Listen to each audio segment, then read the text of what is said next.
don't need Le Mans. We are Swedish. We don't need Monaco! We are Swedish.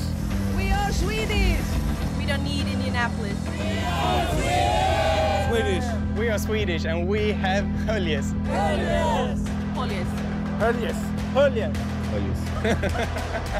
I'm not Swedish, but I still love Holjes.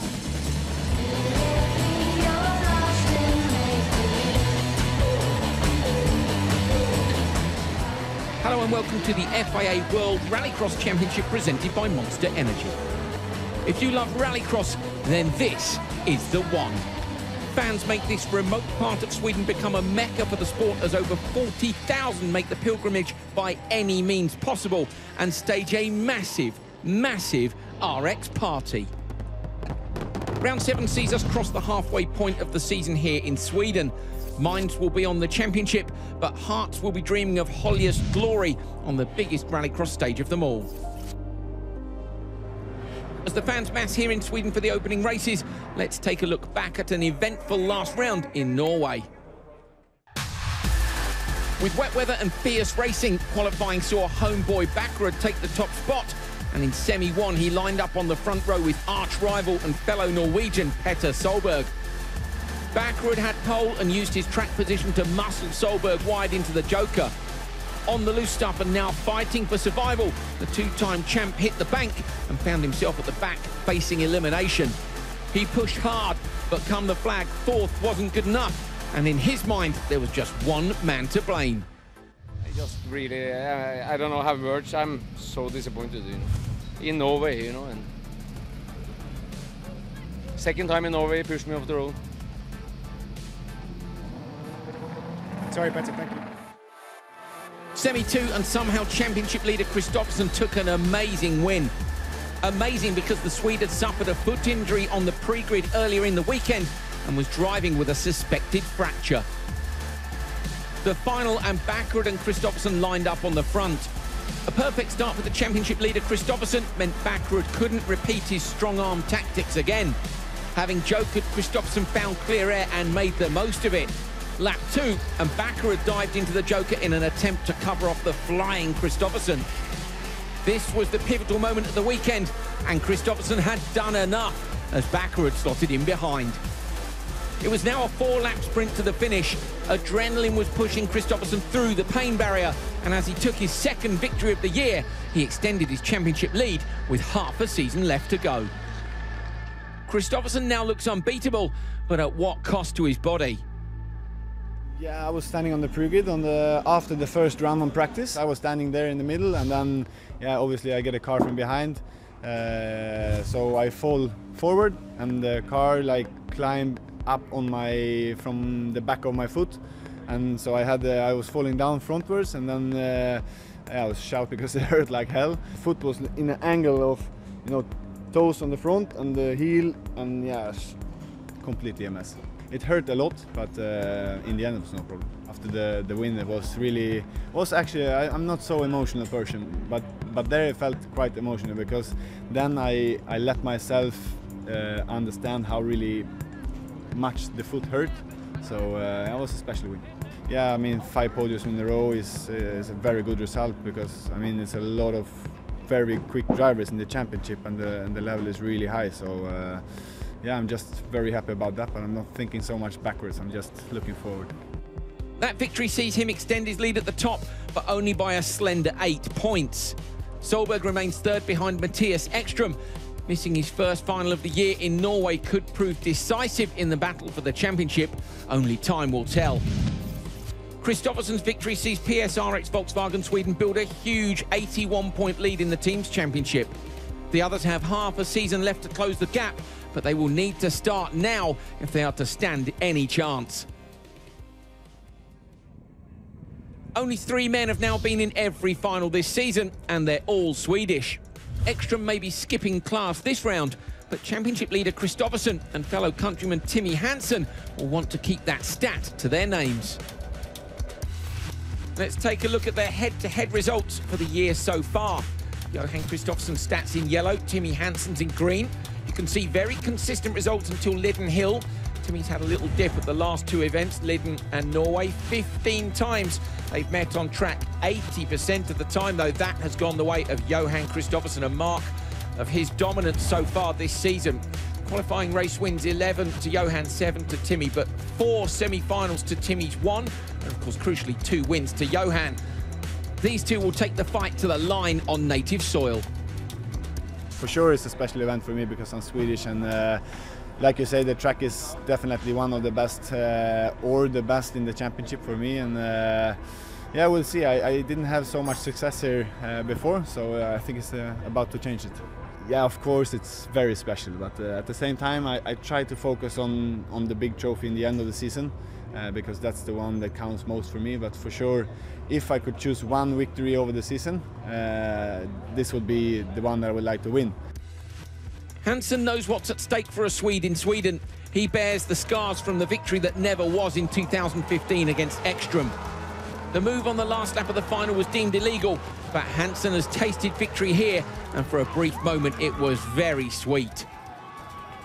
Yeah, in 2015 I did quite a brave overtake, I would probably call it, in the last corner to overtake Matthias. What I did was I hadn't given up down the hill, and I made a massive jump, and over the jump he had already slowed a bit because there was just one corner to go. So in the air I was like, there is a big gap in here, so I'm going for that.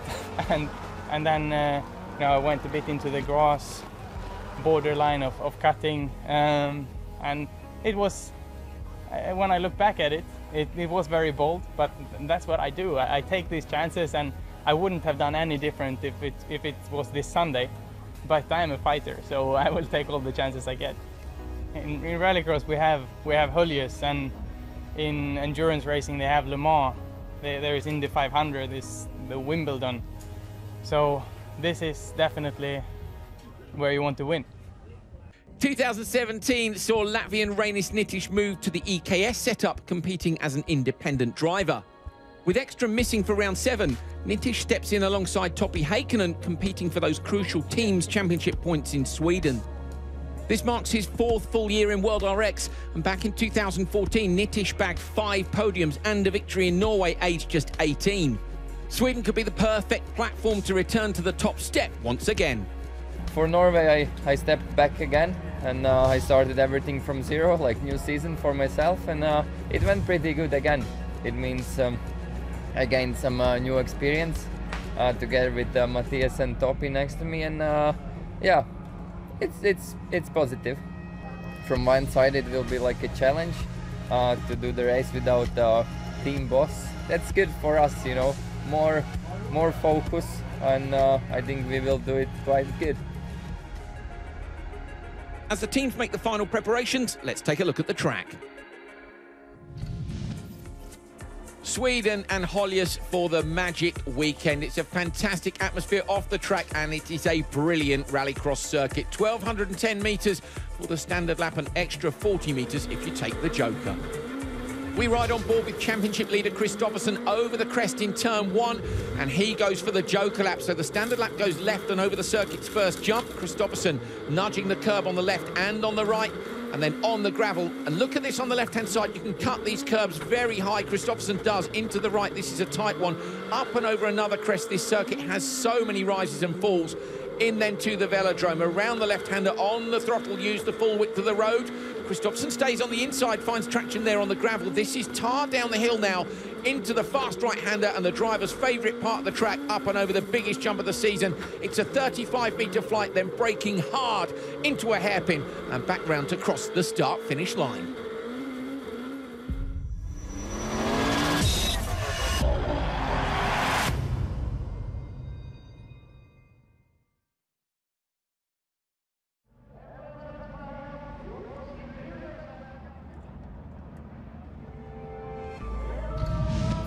Coming up, we've got highlights of the action from qualifying 1 and 2, the best of the action from qualifying 3, crunch time in Q4, only the top 12 go through, the final of round 4 of RX2, the live World RX semi-finals, then it's time for the 3rd European Supercar final of the year, then it's the biggest race of the weekend, the World RX final live.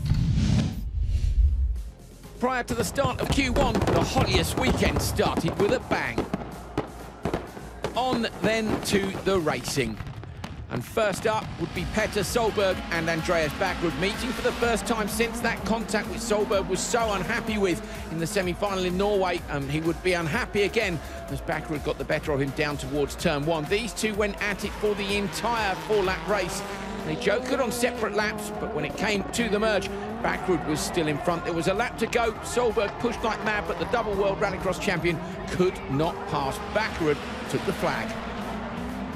Kristoffersson on the way down to turn one. Look at this contact, super sideways from him. He ends up in the gravel trap, slots in behind Oliver Eriksson, who's guest driving here from the GRC. On board with Kristoffersson, here's another look. He pulls the handbrake but can't rotate the car enough. Plows through the gravel and rejoins, but key to his World Championship lead is decisive moves like this. Straight up the inside of Oliver Eriksson on the very next lap at the very same corner, and from then on, Kristoffersson was pushing like mad. Two Finns did battle in the next one, Topi Heikkinen versus Niklas Gronholm. Niklas Gronholm having a brilliant weekend here. He tested at Holjes a couple of years ago, likes the circuit and got his best ever finish in Q1 with a P5.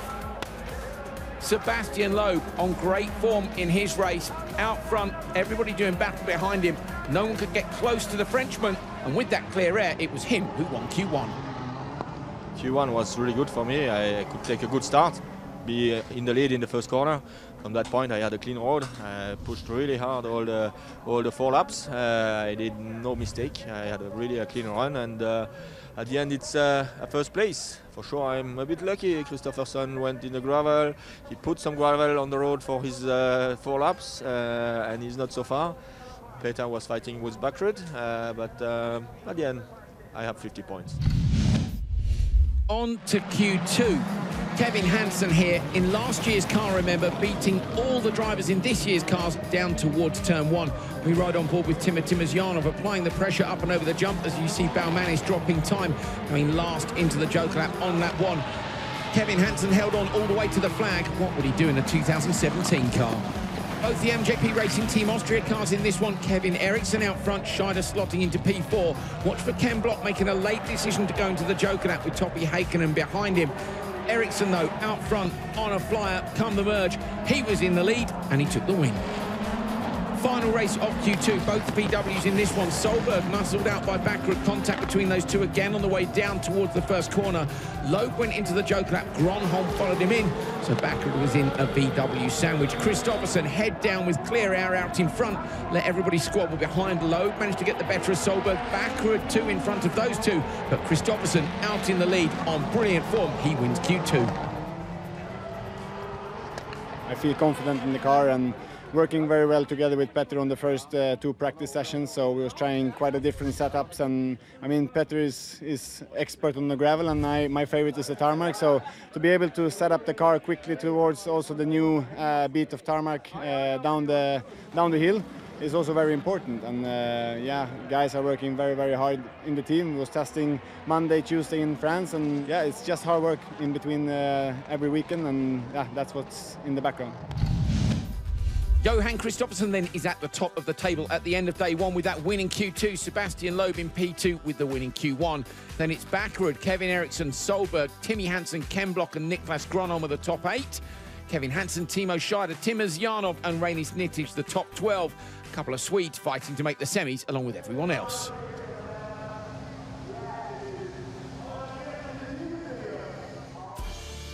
In 1987, Kenneth Hansen joined the European Rallycross circuit and went on to win a record 14 titles.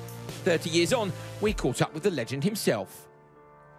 You know, I was quite young at that time, and it was when I started with Rallycross 1982, I bought the car, or I swapped the car, and I didn't know so much. And you know, I tried karting, I tried some folk race bangers and so on, and then it went on to Rallycross. So it was like an absolutely new thing for me to go on. I felt it quite straight away that was good for me. But the problem was that it was not, I mean, it was very difficult. We went to qualify, and we went to the north of Sweden, 2 laps plus 2 laps, and then go home again, because we never qualified more or less the first year. So very difficult.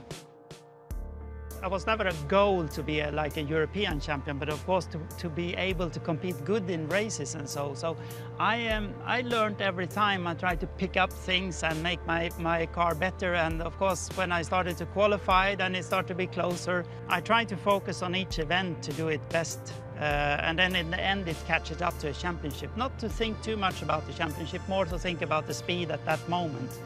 And also now I feel very unrealistic. It was 14 championships, but it's what it is. I have the trophies.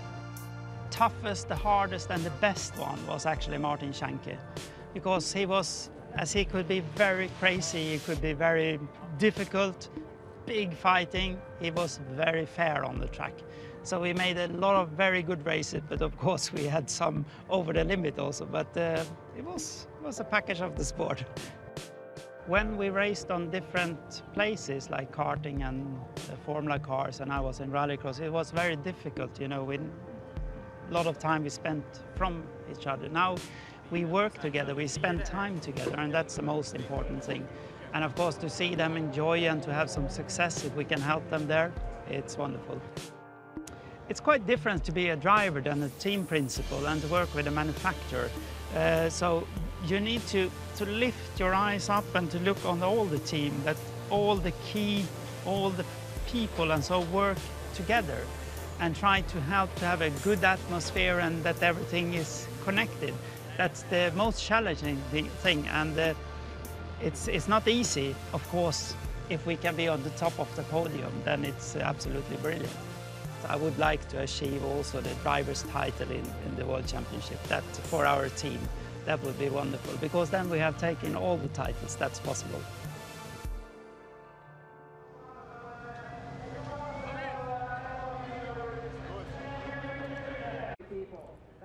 My name's Andrew Coley. Joining me on commentary this weekend is David Binks, and reporting from the Spotters Tower and the pre-grid, Neil Cole. Here's how they stand after Q2. Johan Kristoffersson winning that session is currently top qualifier. Sebastian Loeb is in P2. Backward, Kevin Henson, Petter Solberg, Hansen, Ken Block and Niklas Gronholm are your top 8. Kevin Henson, Timo Scheider, Tim Azjanov and Nitish currently just inside the top 12. Everybody else fighting to get in. On to Q3, Sunday morning, Guy Wilkes and Choo Choo, who had that coming together yesterday. Choo Choo was disqualified for that. This time he managed to miss the rear end of Wilkes' polo, and Wilkes set about chasing down Topi Heikkinen, the Finnish driver, trying to fight his way back up into the semi-finals. Guy Wilkes on a bit of a flyer in the polo. He was out front, but unfortunately he had forgotten to joker, so Topi takes this one. Janis Baumanis on the inside for his encounter. He managed to beat Dubourg down towards turn 1, then stuck to the standard lap. It was Napik who jokered on the first outing. Baumanis with a small jump. Look at Dubourg holding on to that in the background. This fantastic roller coaster track, a win for the Latvian. A typical Holjes squeeze on the way down to turn 1 in the next one. PG Anderson trying to go around the outside, ended up with a trip through the gravel trap. Tim Azjanov was leading, but Reinis Nitish and him on different joker lap strategies. The Russian flying over the jump. Behind him at this point is Oliver Eriksson, but it all went wrong when they came round to the merge. So Nitish on the standard lap, Tim Azjanov on the joker. Contact between those two, a half spin, and it's Sebastian Eriksson who says thank you very much up the inside, and it was him who took the win. The Monster Energy girls are leaving the grid. The massive crowd here at Holjes is getting ready. That's interesting. There's Pernilla and Per Espen, who are up on top of the Monster Energy rig, so they're not in the Spotters Tower. They'll have a representative here. Monster Energy rig is up over the joker lap, and that, of course, is because Petter Solberg is in this one. He is on the inside. Ken Block next to him. Niklas Gronholm, Kevin Henson and Timo Scheider. New boots all round for Solberg. Solberg currently P5, wants to be further up than that. Gronholm, with his best performance so far this season, is in P8. He had a P5 in Q1, and that's his best ever qualifying result. Marshall's on the grid, about to start their regimented walk backwards. Thumbs up to the drivers. Here they go. They'll stand at the back. You'll notice they're all wearing ear defenders, and that's because this is a brilliant motorsport which is incredibly noisy. ready to race. You can hear the local commentator shouting it to the huge crowd here. They're starting to come out of the forest in their droves now to see these guys in action. Ken Block tips the clutch, so does Kevin Henson. Dreadful start for Kevin Henson. Solberg up the inside of Scheider. Lovely job. Solberg into the front of the race already. Gronholm goes straight to the Joker after a bad start. He's through there, and I think that's a good decision. Yeah, great call, probably from Nicholas himself, but Yussi's on the comms to him, and that, you know, he's developing. He's got a great guy there that's bringing Nicholas on. You've seen it this weekend. Spoke to Yussi yesterday, and he said that when they arrived, Nicholas was just, and he's on the back of Kevin already. I wonder if Kevin's got a problem. He had a terrible start. You saw the back end really slide out, so whether they've got a transmission problem, a drive shaft problem, but Solberg, class of his own. Oh, look at the size of that jump. Ken Block in the background sends the focus. He's just going to hold on, using all that power to pull it back in towards the apex. What a track this is. Kevin Hanson's dropped back to P5 from the competition. We can see Niklas Gronholm was past him already, so Solberg is going to push like crazy now. Scheider's going with him. Ken Block's behind. I don't think Block's being held up here, but these guys could afford to joker if they want to. Yeah, I mean, I was speaking to Forrest about Ken yesterday. He comes over the jump really sideways, asked him why. And he said, well, when he's pushing through the last bend and coming up on the dirt, the size of the car sometimes makes it run wide, and that's why he's getting that kick as he comes over, and he's having to really straighten it up for the last turn. So Ken Block then with his style through. There's Pernilla. We want to see Solberg over the jump. There he is. Smaller jump this time. Squashes it from over at the side. Gets the car in early on the curbs. A little bit of tyre smoke from him. Crosses the line again onto his third lap. Will anybody from the front three blink on this lap? I don't think they will. Solberg's going to go full distance. Fastest lap of the day, 41.7. That's 5/10 quicker than Baumanis went in the last one, so track may be getting a bit quicker, but Petter, of course, is a triple world champion 2 times in this ball. Block's dropped it. Block's dropped it. We saw him and Backward drop it there during practice. Climbs the bank, and he's going to try and drop it back down onto the track. New dirt section for Ken Block there, but he's dropped a position as well. I think Gronholm's gone past. Yeah, I mean, we saw there, he took it in too hard in the left-hand turn, caught too much curb, rotated the car too much, and that just sent him onto the loose stuff and away up the bank. Not ideal. Meanwhile, though, Solberg out front is having a very clean run indeed, and this could well give us the benchmark for Q3 so far. We've got just one race to come. Solberg into the Joker lap now. Scheider behind him with the tyre smoking through turn 1. Solberg is tidy. Let's see, does he get it to the apex? He does. He's on the gas early. He misses the barriers on the exit. Gronholm's going brilliantly this weekend. Gronholm slots in front of Scheider. Brilliant job by Niklas. I wonder where Ken Block would have been if he hadn't dropped it, but either way, he did. Gronholm goes to P2, so this is Niklas Gronholm's best weekend so far. His dad will be very pleased indeed with that, as will Jussi Pinamaki. Scheider all over the back of him on the run down towards the last corner, up and over the jump. The target time, 2:55.4 in the bottom corner. Solberg's coming around the last corner now towards the flag. He takes it, and the time is 2:52.8. He's destroyed it. He's 2.5 seconds faster. Solberg goes FTD so far.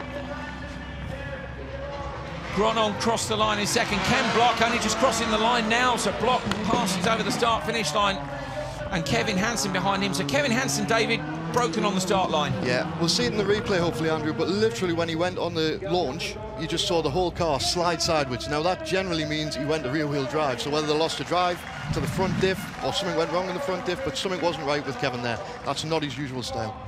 Solberg takes it 2:52.8. Niklas Gronholm, Timo Scheider, Ken Block and Kevin Henson. Solberg up to the top. Baumanis still sitting in P2, and a great job by Gronholm in P3.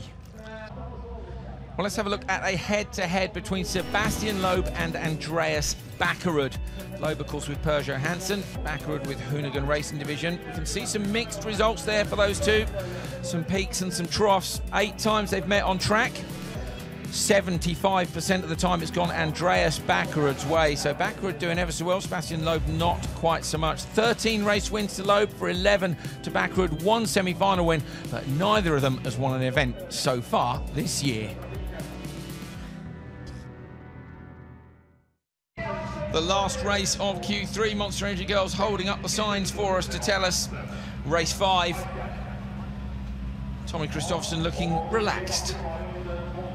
His son, of course, racing in this one. Johan Kristoffersson currently overnight top qualifier, having won Q2. And he is on the inside for this one. Kevin Eriksson next to him, Andreas Backerud in the middle, and then we've got the Peugeot Hansen teammates on the outside, Timmy Hansen, Sebastian Loeb. Interesting, Johan Kristoffersson goes with 2 new tyres on the rear. That's the first time we've seen that in this session. Everybody else on used tyres. Up in the spotter's tower, there's Eric Fahren, who's the spotter, of course, for Sebastian Loeb, and Kevin Henson spotting for his son, Timmy. Timmy, we've got the camera right down in the footwell, pulls the car into gear. The knee raises up as he gets the throttle ready for the launch. Ready to race, revs are up, here we go. So loud from the Focus and from the Polo as well on the inside. Great start by Loeb, hooks it up big time, slams the door straight away on his teammate and on Backward. Backward, though, super sensible, ends up on the outside. Backward's going to joker. Kristoffersen checks up into turn one, so Backward, great decision by him, and one of the Peugeots has gone with him. It's Timmy Hansen has gone with him. Timmy with the black rear wing, Sebastian Loeb with the red. Yeah, well, we talked about it just before, about committing to the joker. Backward decided as he came over turn one, he gave a lot of room to his driver on the outhand side, but he was committed to take his joker lap. Nice entry, nice speed. He can really hunt these guys down now. Interesting there, the difference in start between Sebastian Loeb and Timmy Hansen. You'd think those guys might go with similar settings, but Loeb absolutely smashed it, unless slot number 5 is just cleaner. Slot number 5 might be a bit cleaner, you know, the car's coming round, they're throwing a bit dust up, but, you know, that was just a good reaction to the start lights as well. Like, it only takes milliseconds to get a good car length off the start. These cars are so quick. Kristoffersen then is hunting down the time of his teammate. Kristoffersen said to me, into the joker goes Sebastian Loeb. Where's Loeb going to come out? Loeb's already dropped time. He's going to come out P5, almost hits the barrier on the exit as well. So Loeb out in P5. That shows it was a good decision to get out of all that contact in turn one and go joker lap one. That's right. It was a bit strange to see Loeb get a bit crossed up there through the joker lap. It's not only his style, so, you know, maybe it's still a bit slippy in that joker. You haven't got as many cars going through that section. Look at that. Look at that. Kristoffersen in full attack mode right out to the edge of the jump. I was saying a minute ago, free practice. He practiced the joker lap more times, he was going to say, than the standard lap, because he was sure that Solberg had an advantage over him in the joker. And we think, David, that that's just Solberg and the rally background. Yeah, I mean, the joker, they're doing it 1 lap per race. The rest of the track, you're on it all the time. So, you know, if you're going to do practice, focus on the bit that you're not going to be driving all the time, so you do know you're going to get it nailed that time you do it.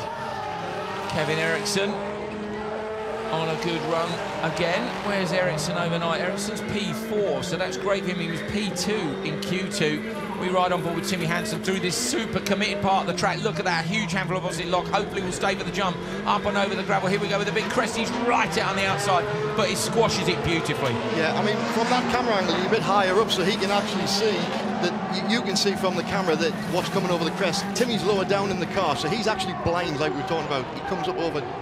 Solberg into the joker lap, Kristoffersen into the joker lap, the fastest lap of the day for him. Look how close he was to the barrier as well, and in the background too, Kevin Henson. But Kevin Henson goes all the way down to P5, so close onto the barrier for Kristoffersen.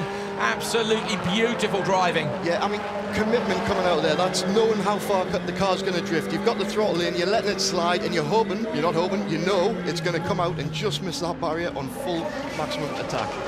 2:52.8 is the target time of his teammate Petter Solberg. Johan Kristoffersen comes around the last corner, the flag falls, and he's beaten him 2:52.2. So as Kristoffersen goes to the top of the timesheets, he's done it by just 0.574 of a second. Kristoffersen takes Q3. Great drive by him. Crowd like that. Fantastic stuff. Tidy drive. Johan Kristoffersen 2:52.293 sees him go top of the standings. Backward into second place. Hansen, Loeb and Ericsson. Great decision by Backward to joker when he did after not getting a great start, but he's just behind Petter Solberg, so it is a VW 1-2 in Q3. Great racing so far here. We've got 1 qualifying session still to go. Kristoffersen has now taken 2 of them, Q2 and Q3. He's at the top of the standings, and that's a decent gap he's got over on the right-hand side. Remember, the qualifying points don't count for championship, just for position as we go through to the semi-finals. Sebastian Loeb is still in P2. Andreas Backward still in P3. Solberg moves up from 5 to 4. Timmy Hansen moves up from 6 to 5. Ericsson has gone down. Niklas Gronholm, Timo Scheider both still in there. Baumanis with a great run in Q3. Baumanis was P5 in that. He's up in P9 now. Ken Block, Heikkinen and Sebastian Ericsson just squeezing in at the minute. Timmers Janov, Nitish, Kevin Hansen missing out. Got some big names further down the list.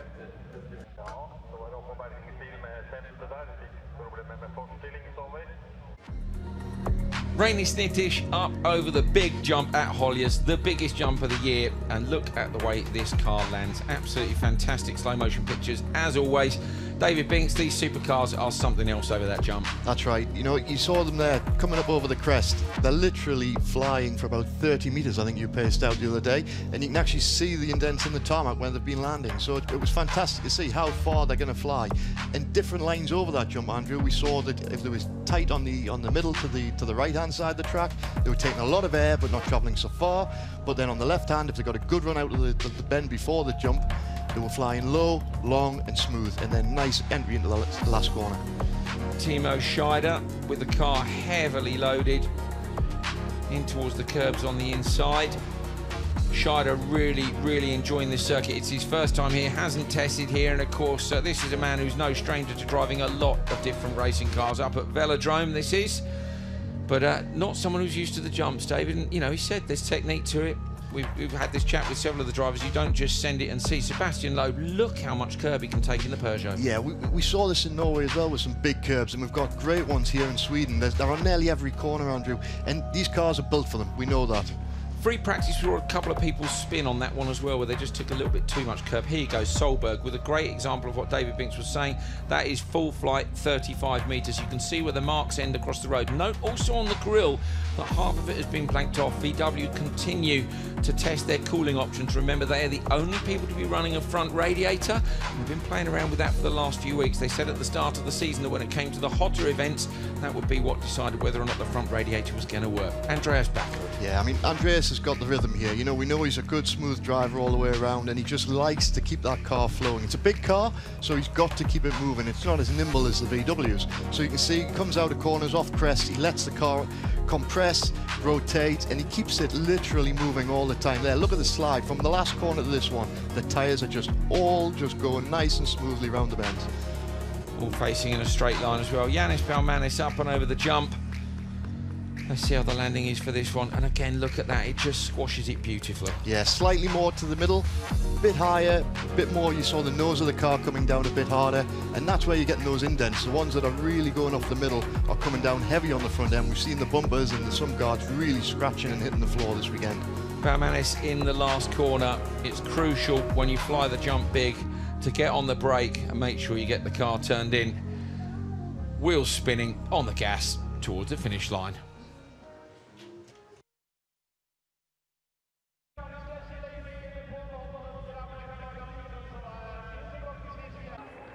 Q4 coming up. Here is how we stand ahead of that. Johan Kristoffersson is currently the top qualifier, having won Q2 and Q3. Sebastian Loeb in P2.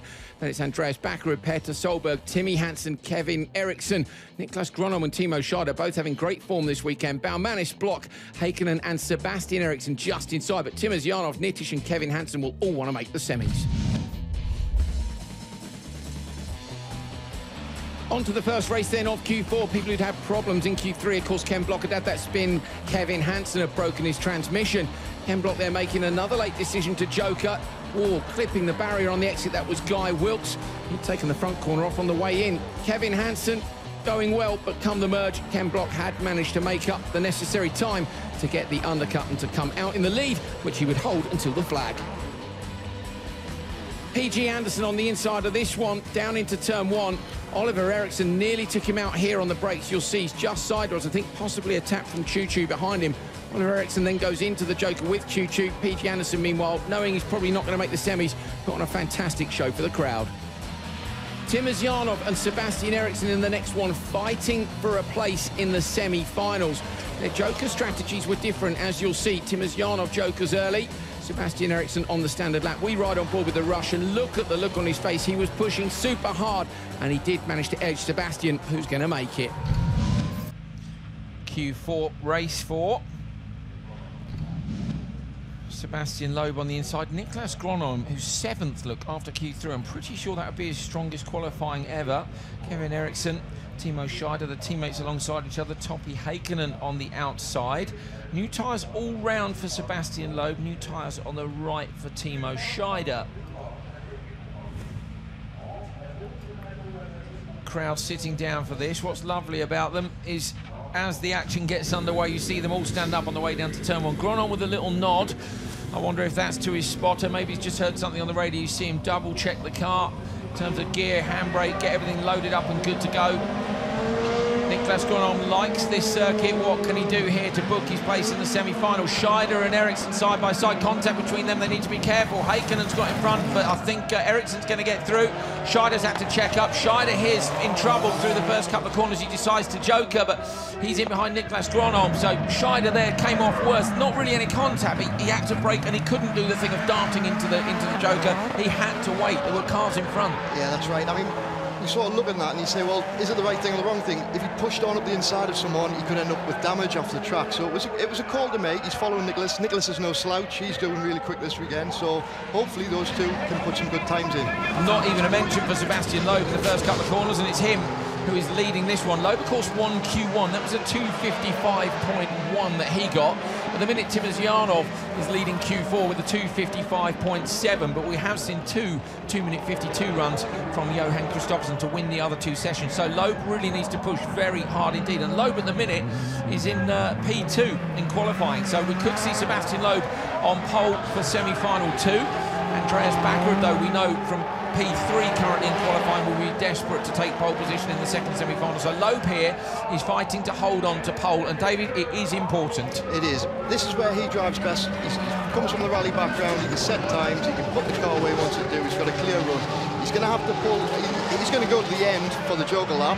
Ericsson's only 1.3 behind, so, you know, we might see Ericsson jogging now. He's 2.5 behind Haikkonen. Haikkonen's got a joker, and he's 4 behind in front of Gronholm. So, yep, they've both gone in. They're going to come back out in front of Gronholm, and then they can chase down Loeb. He'll clear it. Fantastic analysis from David Binks. Gets it absolutely bang on the money. Kevin Ericsson responds to Gronholm's pace behind and slots in front. I think we've seen a spin in the background. We have dust for Haikkonen in the background. Scheider's managed to come through, so Scheider has passed Haikkonen. We ride on board with Gronholm on the fastest section of the circuit. There's that new bit of tarmac. Ericsson with a little lock of the front right wheel is now 4.2 down at the last checkpoint on Sebastian Loeb. And Loeb is only going to need 3 seconds to hold on in the joker.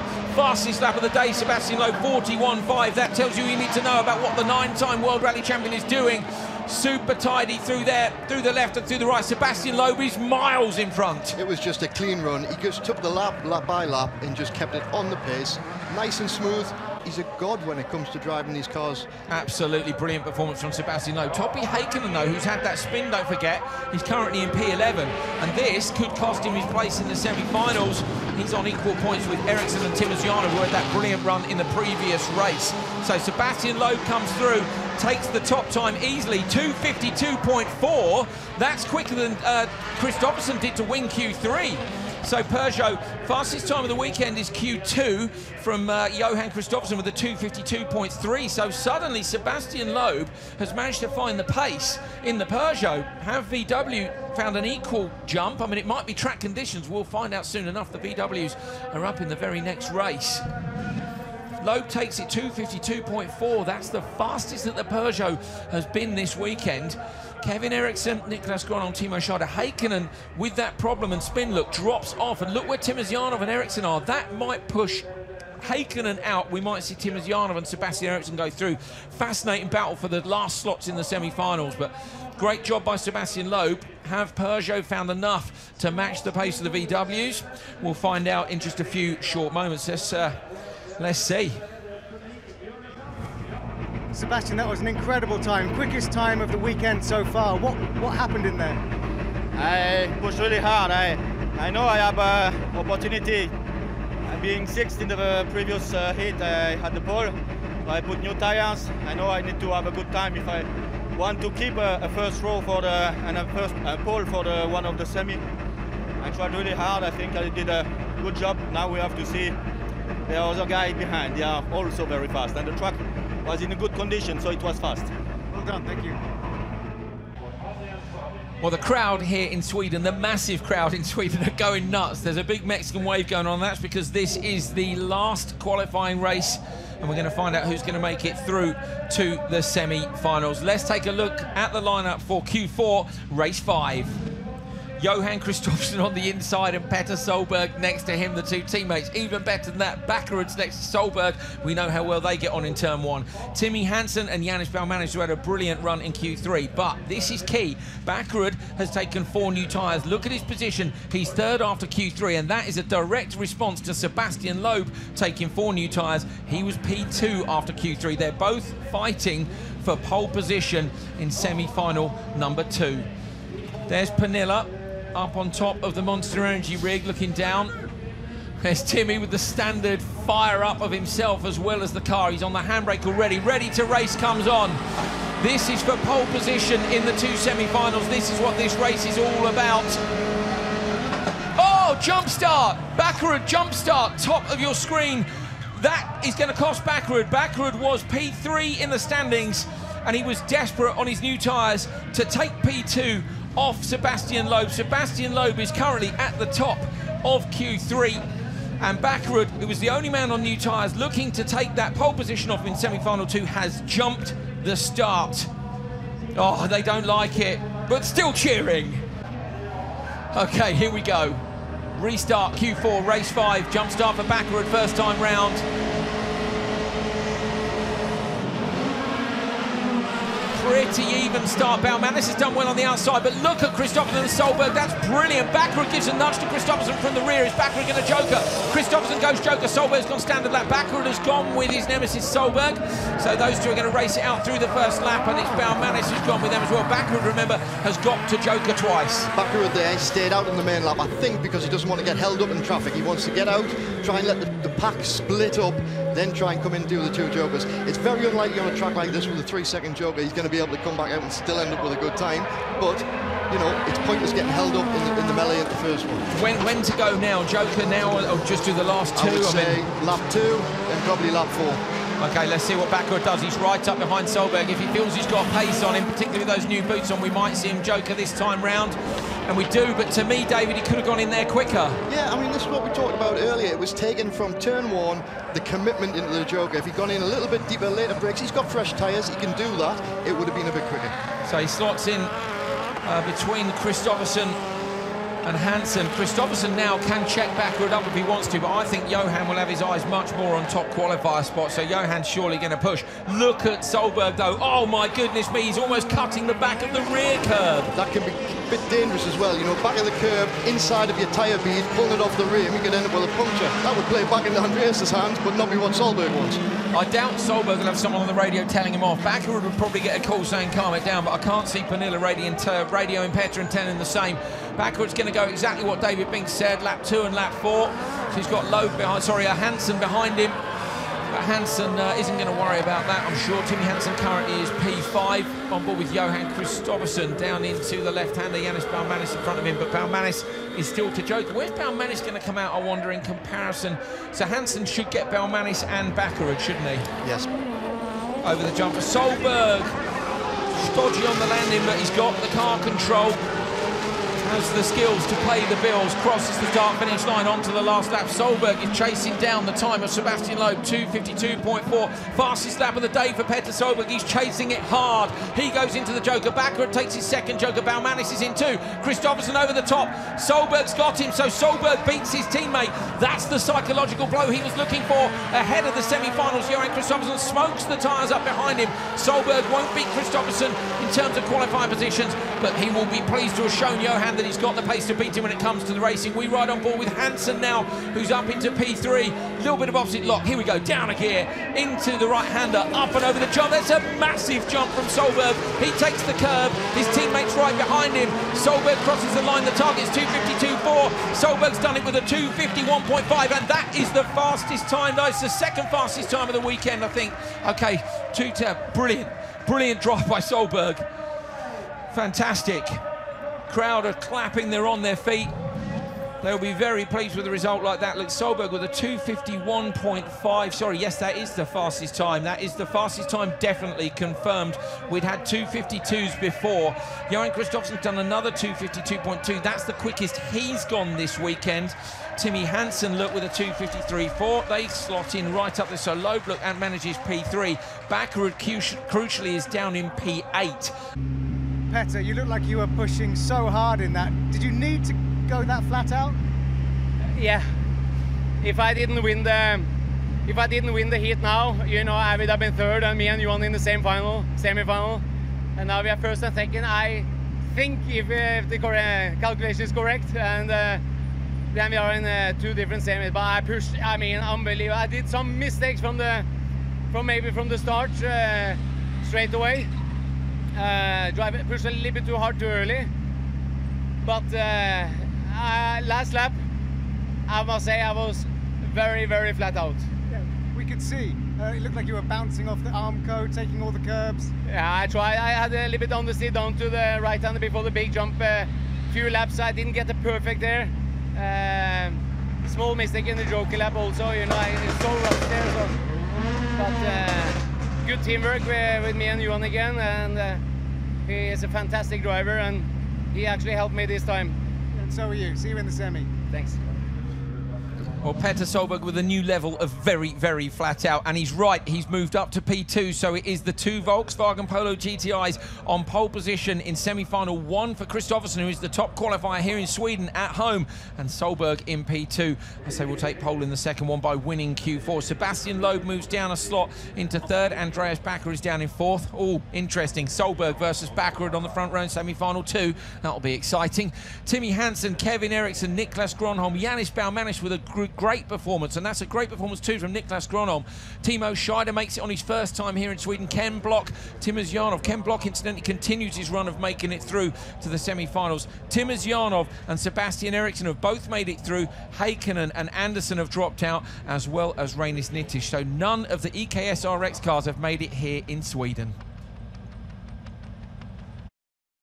Racing so far this weekend from the World Rallycross Championship, and of course we've still got the semi-finals and the final to come. Cannot wait for that. But as you can see on the grid, we have the RX2 finalists for round 4. Ahead of that, I think we'll have a look at the standings to see where the championship is up to this point. Cyril Raymond leading on 107 points from Dan Rook on 94. Guillaume de Ridder is in 3rd place. William Nilsson, Tanner Witten. Tanner Witten hasn't had such a good weekend here, unfortunately. Didn't make it through to the semi-finals.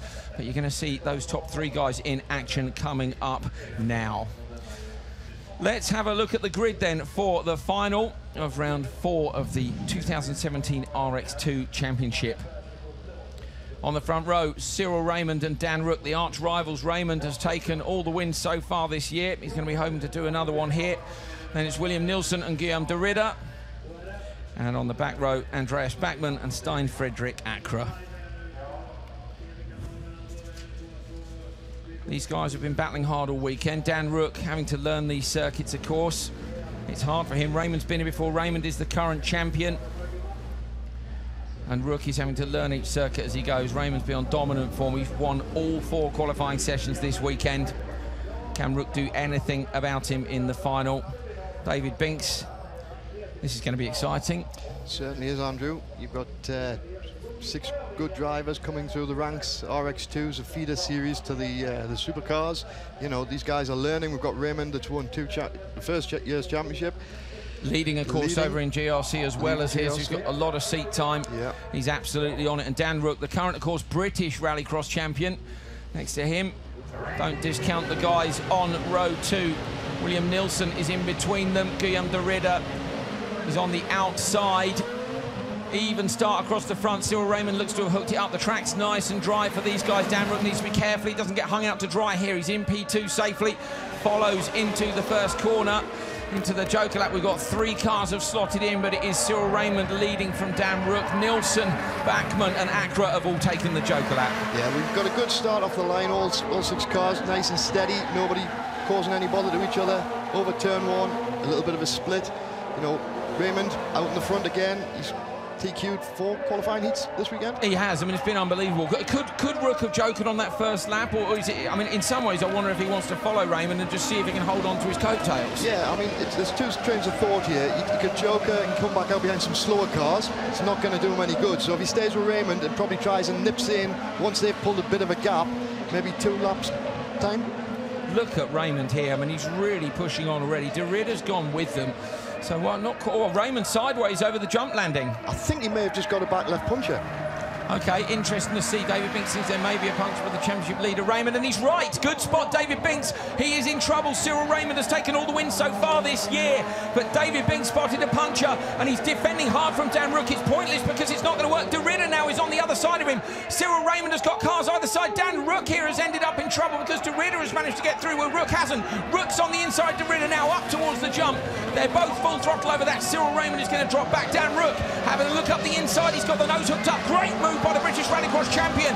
Gets it alongside De Ridder. Absolutely fantastic. I mean, Dan's driven a fantastic couple of corners there. You know, literally, he should have been able to get past Raymond. Was Raymond with a spin. I thought he was going to go over. Yeah, I still don't understand. When you know you're out of the speed of the chasing pack, move over, let the cars through. This is when you can cause some extra damage for people that are still running. If it was lap 5 or lap 6, I'd understand it, but on lap 2, you're gone. You're spoiling everybody else's race. So Raymond then in trouble. Raymond with a puncture is back. He's at the back of the pack now. I'm sure he'll try and continue. To be honest, he'll get the same points if he doesn't. In some ways, he might as well park it. But Dan Rook is out front with De Ridder behind him. So these guys are P2 and P3 in the championship. It's a fair old gap back to... go on, carry on, David. I'm just a bit concerned there with all that carnage behind of Raymond. The gap for the joker lap. Nielsen's managed to come in and out on the first lap, and he's catching them up a little bit. We've got 3.9. You obviously see that a little bit less than the supercars. And Rook's jokers now. Rook's actioned it straight away. He's decided he's got to get in and out. So Rook's going to go in, and Nielsen runs wide. Nielsen has run wide, so De Ridder takes the lead, but Nielsen ran wide in the background. I think it's Bachmann who's right up behind him, and Nielsen making that mistake has basically meant that Rook can get out in front, so now he's going to try and get back onto the back of De Ridder. Yeah, we've seen Dan. He's a very smooth driver. He's come from British supercars. You know, literally, we were talking to him earlier on today, and he was saying it's a big difference jumping back into a supercar light, that literally it's a different driving style. They've got to be so much more smoother. It's a bit like a go-kart. They can't just chuck it in and use the power to pull them out the corners. But he's got the skill. He's got 2 laps to go here, Andrew. Let's see if he can get back on the back of Nielsen and De Ridder and get back out in front. Take the win, we'll have to see. So De Ridder's going to push really hard. I wonder if he's going to joker to try and hold on to P2. And De Ridder does go into the joke. So this is again in response to Nielsen and Bachmann behind. This is for a podium place. Dan Rook over the top. And De Ridder slots in behind. So De Ridder holds on to P2. Rook now has just 1 lap to go to take his debut win in the RX2 category and close down the lead to Cyril Raymond ahead. It's a fair gap at the front, but a win is 8 points compared to the 1 point that Cyril Raymond will get. So this is great news for Dan Rook. Raymond is still running. He's 23 seconds down, as you can see from the timing on the top left of your screen. Dan Rook will still take this as a win. He deserves it. You know, at the end of the day, he's been pushing Raymond all year long. He's literally the one man that just hasn't managed to pip him to the post. So, all right, Raymond's out of it, but Dan knows he's coming into this, he's learning the tracks, he deserves to do well here. If you don't apply the pressure to the guy who's quicker than you, they're never going to make any mistakes, and that's what Dan's done. He's applied the pressure, and for whatever reason, Raymond has ended up with a puncture. We don't know where from. I mean, where was it? After the jump in the first corner? I've been worried about this all weekend. The cars are taking so much air on some of these jumps. When they're coming down on the landing, if they're too much sideways, they've got a good chance to rip the tyre off the bead of the rim. Nielsen having a look up the inside of De Ridder on this final lap, but De Ridder moves across towards the arm car, manages to cover him off. So Nielsen couldn't quite get through. He, of course, took his first RX2 win in Nordic Series recently, but this man is about to take his first international RX2 win. It's Dan Rook who takes the checkered flag in Sweden, followed by a trainer cars De Ridder, Nielsen and Bachmann in close succession over the line. Well done, Dan Rook. The British Rallycross champion triumphs here in Sweden. Acra coming round to take the finish. And I wonder where Cyril Raymond is. I can see Raymond in the distance from the commentary box, from the Tental Spotters Tower. We can see Cyril Raymond is up on the gravel section heading down towards the jump with that puncture on his RX2. He's coming through the long right-hander now. You guys can't see it, but I can. And he's up towards the last corner. Here he comes, softly over the jump. That's the right. He tried hard. He tried hard to keep up, but with 5 laps to go, it was never going to happen. Still Raymond, the championship leader, though, comes round, takes 6th, and with that, he will take 1 championship point. And I'm sure that he will still leave here leading the series, having had those 3 wins in a row. Belgium, UK, and Norway. Dan Rook then taking the win and 8 championship points. Guillaume De Ridder, William Nielsen, Andreas Bachmann, Stein Frederick Acra, and Cyril Raymond. And we can have another look back, and maybe David Binks can spot where that puncture happened. There's Rook out of the car, having a chat with Speaker Gunnar, the local commentator. So here we go off the start, Andrew. They all got a good start, kept it clean, nobody really interfered with anybody. We see there the Raymond, right, he takes the curb. I think it's on turn 2 or turn 3 as he comes over the crest. Oh, we missed it. Yeah, it's already. So maybe the big curb on the left that they cut through the left-right. It was either on that or on the landing as he dropped. It popped it down. From the first corner. This was a huge pin for Raymond. He's very lucky that didn't go over. Ended up over the curbs on the inside as well. But his dominance is over. I think he would have liked to have won every event this year, and he's looking on for it. Rook was saying every time he finds 3/10, Raymond finds another 3/10.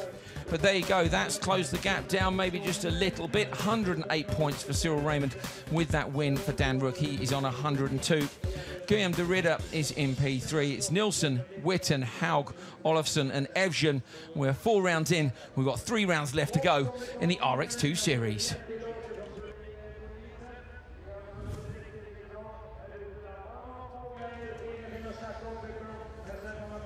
Swedish fans looking forward to a festival of action. It's been a festival of action since Wednesday night, basically. Maybe even earlier, these guys have been queuing up. Neil Cole is down amongst the carnage. I think he might be on the Monster Energy rig.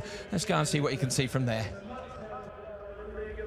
Tommy Kristoffersson, it's so lovely for us non-Scandinavians to come into the forest to Holjes and see what it's like, but just give us a sense of what it's like to be Swedish and to be here for the Magic Weekend. No, but honestly, we are so proud about this event, and since I grew up, this is a dream to go to Holjes. I mean, if you graduated in Sweden, you put number on it, we have the Holjes Magic Weekend, then we have a New Year, then it's Midsummer, and it's also we have the elk hunting, which is a bigger thing. But you can see that there is a big show going on, and everybody is happy, no fighting, it's only a lot of happy people. And to be a small part of that together with the team, especially with my son Johan, of course, this is very, very big, and it means a lot for us to be here. And also I'm so happy with the first races that we've done, that we can present some good result in front of the huge crowd of people that we have here. Yeah, because the crowds are enormous. We can see them behind you, but also Happy Street. It's like a festival all weekend. Yeah, it is a long weekend. I mean, most of the people, they move in 1 week before just to get their places, what they have for 10 years, and coming up here and meet all the friends. Maybe they only see each other 1 time a year, and they meet in Holjes. So, and you can see the atmosphere is also very good. I mean, there, of course, they take a couple of beers, but they're all very friendly-minded, and there is a lot of policemen and crew around, but they have nothing to do because people are just happy, enjoy themselves, and this is also the first week of the holiday in Sweden. So I mean, they collect money, beers, and all the good atmosphere. Bring it to Holjes and put everything on full throttle. Now, obviously no beers, but Johan is on the pole position for semi-final 1, and the car and he both look very good this weekend. Yeah, he was just flying, so we have a good strategy. We've been saving some good tires, and we look forward to the semi, because like we say internally in the team, it's now the race start. I mean, this is a transport track to the first semi, and it's just to take it from here now. And you can imagine how much we want this. It's really, you can feel it in all your body that we really want to do this weekend. Even more special magic. Good luck, thank you very much. Thank you. Well, Tommy Kristoffersson excited about the semi-finals, and that's why there is his boy. He will be incredibly proud of him. Running the number 3 on the car. Will it be the number 1 at the end of the year? We're at the halfway point in this series, and Kristoffersson has taken the TQ. He will be on pole for semi-final number 1, with his teammate Peter Solberg on pole for semi-final number 2. This is going to be fantastic.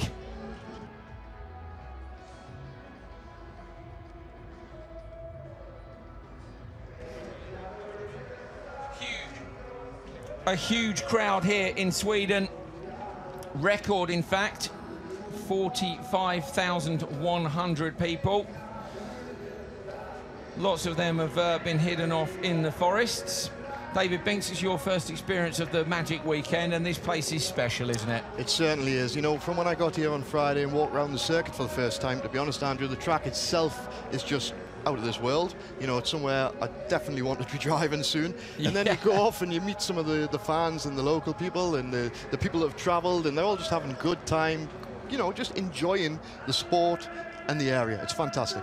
Absolutely stunning venue, it really is. Talking to Pernilla Solberg earlier this weekend, her father was involved in the, look at this, proper passionate fans. Her father was involved in the original design of this track, and it's just got little bits of rise. Every corner's got a crest or a dip or a curb.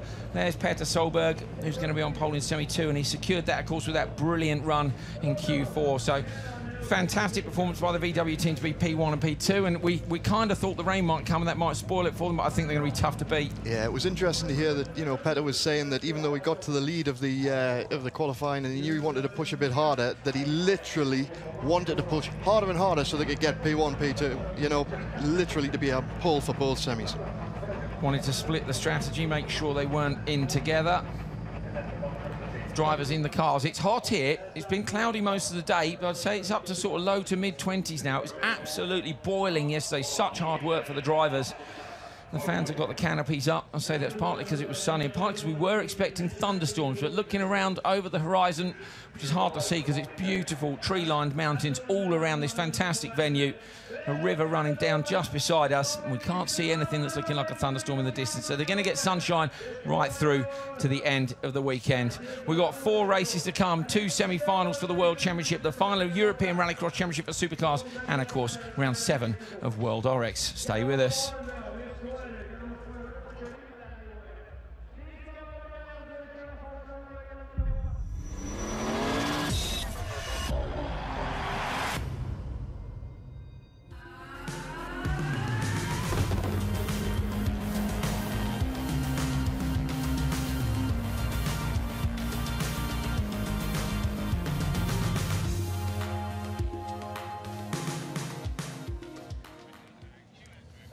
Hello from Holjes in Sweden. We are live from the Magic Weekend. Look at that huge crowd. Massive Mexican wave going. It's a Swedish wave here in Sweden. They can't wait. I can't wait. Look at that. This is a brilliant, brilliant event. You've got to come to a World RX event. If you've got to pick one at the minute, I'm picking this one. I've got to be honest. It's brilliant. They're all wonderful events. They've all got such great character. But this one is special. It's 30 years of history, and that's why it's ended up like it is. It is just completely unique. We're coming up to the semi-finals. You want to know who's going to be in those semi-finals? Let's have a look at where we stand after qualifying here in Sweden. So Kristoffersson then with top qualifier. Petter Solberg is teammate P2, so those guys will be on the 2 poles. Then we've got Loeb, Backward, Hansen, Eriksson, Gronholm with a brilliant qualifying run, along with Baumanis, and Block continues. He's made the semis at every event this year. Scheider, you'll notice, has been demoted slightly, and that was due to contact with Topi Heikkinen in Q4. He was given a 5-second penalty. He still makes the semis. It doesn't affect who's in, but he drops down. Timmers Yarnov and Sebastian Eriksson, who led here, remember, in 2014, but broke the suspension. They're all through to the semi-finals, and look at that and say Kristoffersson is on pole in the first one with Sebastian Loeb alongside him, but we're all looking forward to semi-final 2. Solberg and Backrud after their contact in Norway. What's going to happen here in Sweden? Now, Neil Cole's been out and about, and earlier on he managed to catch up with our top qualifier, who's on the grid already, Johan Kristoffersson. Let's hear what he had to say before he got in the car. Johan, pole position for semi-final 1 here in Holjes with 9-time World Rally Champion Sebastian Loeb alongside you. What can you do off the start?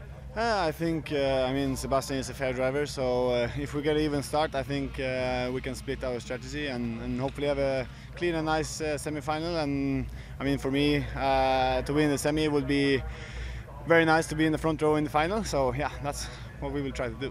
And if you can think about it now, what would it be like to win the final here at home in Sweden? Yeah, that would be, I mean, of course, very nice, and for sure it's very nice to score a lot of points, and to score a lot of points with a win in Holjes might be the best way to score those points. So yeah, we'll give it a try. Okay, good luck. Thank you. Thank you. They're all trying very hard not to think about it, but they're all thinking about it. This is the one they all want to win. It doesn't matter where you're from, you want to win here. This is World RX's Monaco. Coming up for you, we have the 2 semi-finals for World RX. The top 3 go through, and the bottom 3, of course, will go no further. Then we have the final of the European Rallycross Championship, round 3 of 5. And then last up for you, we have round 7 of 12 of World RX. The cars are on the grid already. It's hot down there. We're not going to keep them waiting, and they are waiting for us. So let's have a look at the grid for the first semi-final for round 7 of the FIA World Rallycross Championship 2017. Johan Kristoffersson, the championship leader, with 2 new tyres. They managed to save a pair on the front row with Sebastian Loeb, the 9-time World Rally Champion, alongside him. Loeb's been quick here in the Peugeot. Can he be quick enough to beat the VW? Hansen Loeb's teammate, Niklas Gronholm, who loves this circuit. Timmy Henson, 4 new tyres. So we've seen people put in some blinding times when they've had new tyres on. Niklas Gronholm's got 2 as well. Bringing up the rear of the grid, Ken Block and Timosyanov. Both those guys on used tyres. They used their tyres to make it through to the back of this semi-final.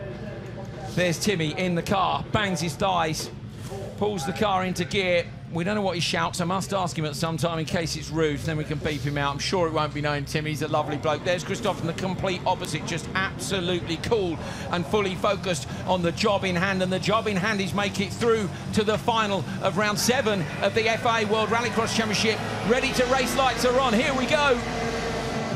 Green lights, a great start by everyone. Christopherson is ahead of Loeb. Loeb slightly alongside Loeb on the slightly dirty line contact. Ken Block runs into the back of Henson. Gronholm seems to be down in P6. Where's Gronholm going to go? Timosyanov's gone into the Joker and into, I think it was Henson who's gone in front of him. So Christopherson leading from Sebastian Loeb. Henson and Timosyanov to the Joker. Yeah, strange start there. We all got a little bit concerned that there was going to be a bit too much action in the first corner, but a little bit of a run at the back by Block, not too much. Split themselves up, and then they can get running and see where they're going to spread out to. On board with Gronholm, he comes down to this super fast section of track. Christopherson pitches the car in, down a gear and up towards this huge jump.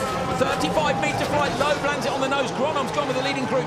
Timmy Henson in the background. David Binks, you know what the gap needs to be here. What are we looking at? Well, they've got to try and get about 3 seconds. It was a bit quicker in some of the qualifying heats, but 3 seconds average, and they're going to be able to get in and get out in front of the cars chasing. Now, it's all down to how they can put the quick laps in. Christopherson, he's in the lead. He's the best place for the VW this year. You know, if they're out there, they're pulling gaps. But it's interesting to see that Loeb and Block are right on the back door of him. And they're able to go with him at the minute. So what's Christopherson got left in terms of tyres? Loeb spins the rear wheels up. Look at Christopherson's on board. Watch this.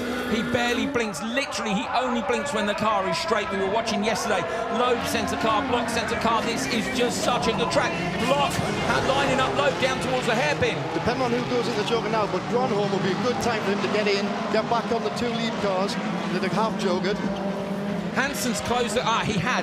Henson was 2.9 at the start of the last lap. It's now gone up to 3.1 into the Joker lap. Gronholm's gone in behind Block. Gronholm alongside Block, contacting the Joker for those two. Where are they going to come out? Henson. Timosyanov slots in between them, so Timmer has managed to get the overlap on Gronholm. Gronholm now at the back of the pack, so it hasn't worked out for him. A little bit of a shame there. Gronholm was right behind Block. It would have been better if one of them had stayed out. So, you know, when he saw Block going, Nicholas maybe should have stayed out on the main lap. Hard though, isn't it? You're carrying so much speed. You were saying all weekend, if you commit to it, you're carrying a lot of speed, and then if you change your mind and go to standard lap, you can end up losing time again. Yeah, we saw that they need to commit at turn 1 and then literally take it in there. But look, Timmy's got a bit of bodywork rubbing on the back wheel. You know, hopefully it's just going to be a bit of smoke.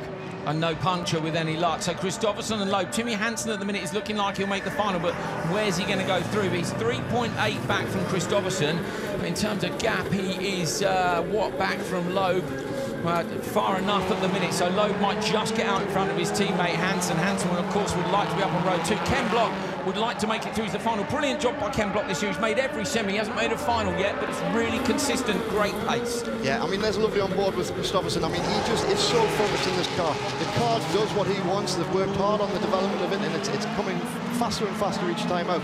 But interesting to note with Block, all the weekend he's got more consistent. He's getting the lap times in, he's getting the positions in, and he's just driving much more at one with the car. So Christopherson and Loeb are both going to joke on the last lap. The gap was 4.3 to the leader, so it was 3.3 possibly to... I think Loeb's got enough to come out in front of his teammate. What do you think? Yeah, and I mean, again, you know, both of these are going to make the final, so it would be daft if one of them pushes too hard, clips a wall trying to get through the joker. Let's get the 2 Peugeots in the final. And then see what happens. Probably. Anything can happen, can't it? Christopherson flies the jump, so does Loeb. They've got just a lap to go. Timmy Henson behind. Ken Block flying here, literally and metaphorically as well. So Ken Block doing really well. He'd love to make it through. He's right with Timmy Henson, but Christopherson into the Joker lap, the World Championship leader, the race leader, a little bit sideways on the way in, but manages to straighten the car up beautifully. You can see they're going to be in front. Both those guys managed to miss the arm car on the outside. Loeb's gone with him a little bit, but not quite. Full curb usage from Timmy Henson. That's a little bit dangerous, particularly when Ken Block's right behind him. Yeah, we saw again, you know, cars are taking too much curb. Pettinelli did it in Q4 as well, where you overhooked the whole curb, and that's dangerous on the inside of the tyre. Kristoffersson into the right-hander. He'll be down another gear. He still won't be blinking. Up and over the jump. The Polo GTI lands it beautifully into the left-hander, and the top qualifier books his slot on the front row of the grid. It will be pole for Kristoffersson. Sebastian Loeb goes through in P2. Timmy Hansen P3. Oh, it's super close to the line behind, but it's Tim Janov who takes it from Niklas Gronholm, so we won't see the Russian in the final. Kristoffersson will be relieved that's done, but of course the job is not finished until the final. Johan Kristoffersson taking the win in semi-final number 1 from Sebastian Loeb and Timmy Hansen. Both the Works Peugeots are through. Will we see both the VWs? We're yet to find out. Ken Block, Timur Janov and Niklas Gronholm will go no further this weekend, but great results for all three. Here was the start. Everybody got away really tidily. Yeah, all pretty even off the start line there. We saw Block run just touch, but that was just on the brakes there. A bit dusty, you know, it wasn't intentional. We've seen this coming through there. Nicholas out wide, but then Hansen, I think he went joking with Timur. They actually carried a lot of speed into there. I thought they might have been hampered from the low shot. It's hard to see. Smoking the tyres up, Luke, was defending here. On board with Gronholm and was right up behind Block. But how impressive there that Gronholm this year is now coming onto the back where he's living with the top 5 or 6 cars, and he's got the pace. They're getting it developed through the car. Kristoffersson again coming through. Look at the rotation. That VW just seems to glide around this track. Still continuing their development. If you haven't kept up over the weekend, look for the strip across the radiator at the bottom. I'm not quite sure what they're up to. They're a little bit cagey about it, but it's all to do with the cooling package, of course, still being in the front of this car compared to all the other World RX cars carrying the radiators in the rear. Doesn't matter where it is. Kristoffersson has got the job done. 4:17.2 is his time. I wonder whether or not his teammate Petter Solberg can go any better in the next one. Let's go and find out who Neil Cole's with. Both of the Peugeots through to the final, which is great news. Were you just talking to Timmy on the radio? What was he saying? I said that it was good the first laps, but then he started to lose the grip, and we saw he had some body damage, you know, on the rear wheel. So I think it was over temperature there that he lost some grip. So he was a little, you know, upset about that. But now it's the final, so he will come back. And what can you do in the final to overcome just how fast these Volkswagens are? The first half lap is quite a key point, you know. If we can manage something there, then it can happen. On the lap, then you need to have some mistake in that case. So I think it will be done the first half lap in that case. Good luck. Thank you. Thank you. Well, Kenneth Hansen there alluding to the fact that if they can manage to get a quick first lap, and I think it means if they can split the strategy, if the VWs maybe go standard lap and the Peugeots can get to the Joker quickly, if they can decide that early and get in there, can they make that crucial blow and maybe stop VW winning here in Sweden?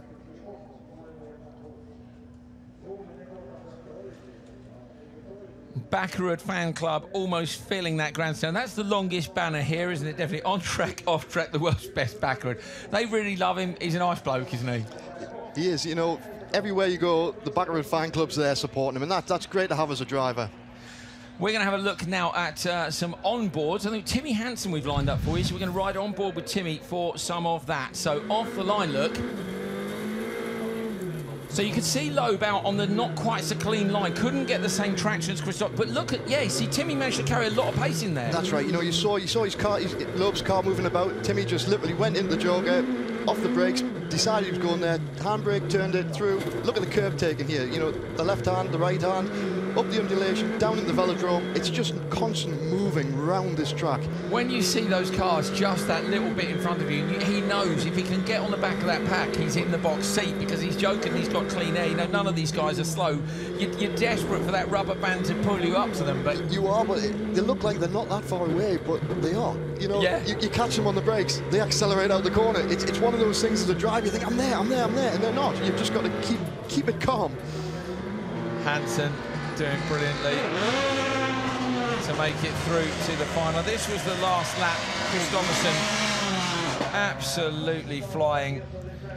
That was him into the Joker. That was Sebastian Loeb with him. Hansen had looked, who we rode on board with a minute ago, had looked like he might close it down. It was 2.9, then it was 3.1. It came down to 3, but it's only tenths, and you only probably need 2 tenths is the difference between overlap or not overlap. You wonder whether he couldn't do it. Whether they conserve that tyre. You know, Kenneth alluded to the fact that it was rubbing on it. They don't want to get a puncture. The last thing they want is him out of the final. So, you know, back it off Timmy and just come in behind Loeb. Kristoffersson over the jump. Loeb right behind him, no problem for these two. That was a pretty calm affair for Kristoffersson. The gap not as big as I thought it might be. I don't know if others have closed down. On the other hand, it could be that Kristoffersson's only done as much as he needed to do to make it through to the final. These guys, I'm sure, would love to see a Swedish win. They're not all Swedish. There's people who have travelled here from all over. We've spoken to Poles and Brits and Irish fans. We've seen Norwegians and Swedes. They're from everywhere, and they all love their rallycross. There's Pernilla up on the tower. Per Espen as well. So Per Espen having a look at the data on the stopwatches. Pernilla's on the radio to Petter. Bakkerud is outside him, and of course it didn't go well in Norway. Kristoffersson was the winner in Norway. Will we see a Norwegian win in Sweden? About to find out if we're going to see any through to the final. Semi-final 2's coming up.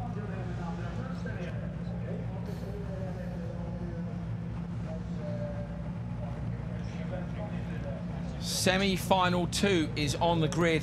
They're ready to go. Let's see who's where. Petter Solberg on the front row with Andreas Bakkerud alongside him. They came together in Norway. Petter was very upset about it, but Bakkerud had brilliant tactics. Can he have brilliant tactics here?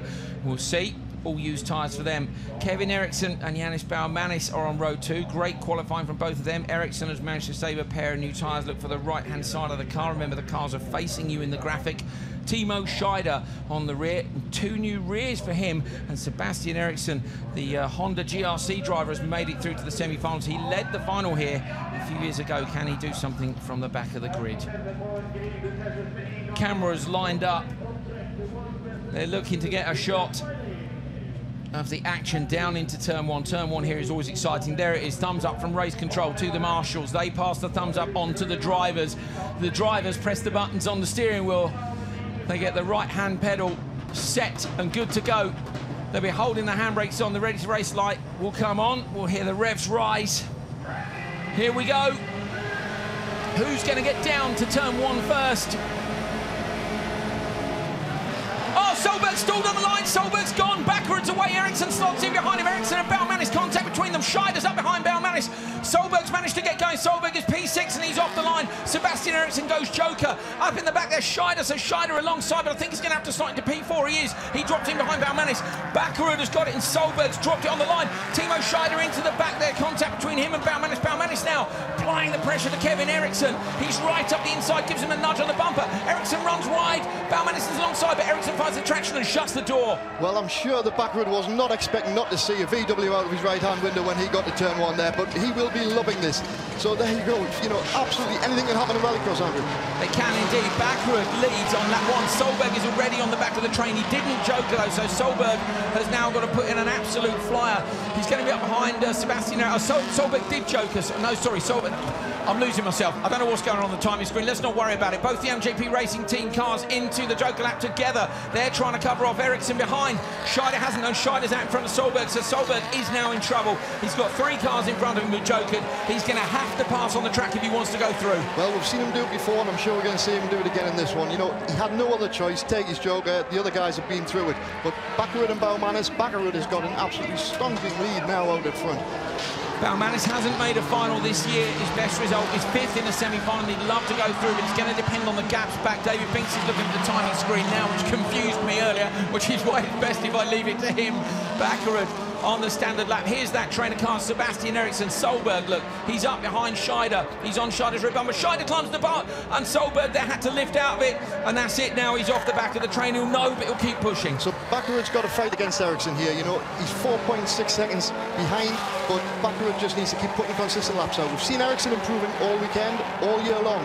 He's quick, the car's quick, so we've just got to see whether Baumanis, he's 2.7. It might be that he takes his Joker sooner rather than later before Eriksson catches up on the back of him as well. That's going to have to respond to the pace of the cars behind. So Janis Baumanis, is he going to go on this lap? Will they send him in and see if he can get out in front of Eriksson? Because if Baumanis can get out in front of Eriksson, that books him a slot in the final. Where does he go? He does. Baumanis goes now. So this is Janis Baumanis for a slot in the final here. His first final of 2017. He's got to get out in front of Eriksson. Oh, he's so close to the barrier, but he's, sorry, in front of, there's 2 Erikssons. He gets out in front of the Eriksson he needs to be in front of. So Baumanis is P3, and at the minute he's going to be on the back of the grid in the final. That's right, Andrew. You know, literally, Eriksson, Kevin Henson. Kevin Henson. Very calmly there, like we said. It was very close, but if Baumanis had left it any longer, there was no chance of him getting there. He caught him up quick on that last lap. And this is something, they're not just watching, you know, where they're going. They've got to watch who's catching up behind. That's the tactics of the Joker lap. They are 3 abreast as they come past the common tradition. You're looking at Bakkerud, the leader, as he takes his Joker lap. Interesting, on the 1 lap to go. Bakkerud is absolutely miles in front, so great job by him, fantastic. So Bakkerud, thanks probably to Solberg's stall, what do you think Solberg got wrong? I don't know, you know, he's a world champion, he doesn't really make mistakes. Overexcitement, he knew he had to be at corner 1 first. We talked about this earlier this weekend, where literally at the minute the other teams have got to try and get a good start and get in front of the VW to be able to do anything. You know, Solberg knew that. He knows Bakkerud's there. He's gone for the perfect RPM, for that hasn't he? absolute sweet spot. Didn't want too much wheel spin, didn't want to bog on the grid, and unfortunately he's gone maybe 1 setting too low. Maybe the temperature's come up from this morning. You know, you come up on the dummy grid, you do a wheel spin to check, you change his settings, he's gone for that optimum setting, maybe a little bit too much heat, but it's just bogged down on him, he stalled it. So Solberg is at the back of this lot. He's not going to go through. His teammate Johan Kristoffersen is in terms of the championship. Solberg is currently P3. Of course, Ekstrom is not here this weekend. So Solberg will undoubtedly move up, I think, to 2nd place with this performance. It's going to be interesting to see whether or not anybody can gather enough points in the final, which Solberg will not be making for the 2nd time. He missed it in Norway, and he's going to miss it again here in Sweden. Bakkerud is not. Bakkerud books his place. He goes through. Behind him, Eriksson and Baumanis makes his first final of the year. Sebastian Eriksson just misses out with Timo Scheider and Petter Solberg as well. So 4:17.2 was the winning time for Kristoffersen. Bakkerud 4:17.9. Well spotted, David Binks pointing that out to me on the timing screen. And there you go, Pernilla on the radio to Petter. He will be desperately, desperately disappointed. Whereas the song is being played for Bakkerud. He's over the moon. That's, you know, those are the highs and lows of motorsport. So here is the result of semi-final 2. Andreas Bakkerud with the win from Kevin Eriksson and Yannis Baumanis, who makes his first final of the year. Sebastian Eriksson, Timo Scheider and Petter Solberg go no further this weekend. Neil Cole is down amongst it all, who's managed to grab our race winner, Andreas Bakkerud. So let's see what Bakkerud thinks about that. Andreas, semi-final win, you pretty much had the circuit to yourself. Yeah, I don't know what happened with the others. I could take the start and go my own race, felt pretty good. Got the message from Dave what the gap was, so we could calm down the 2 last laps to save some tires and have more options for the final. So it's great to be in the final once again. It's great to be back here at the Magic Weekend in Holjes. Let's push for the final. Thanks, good luck.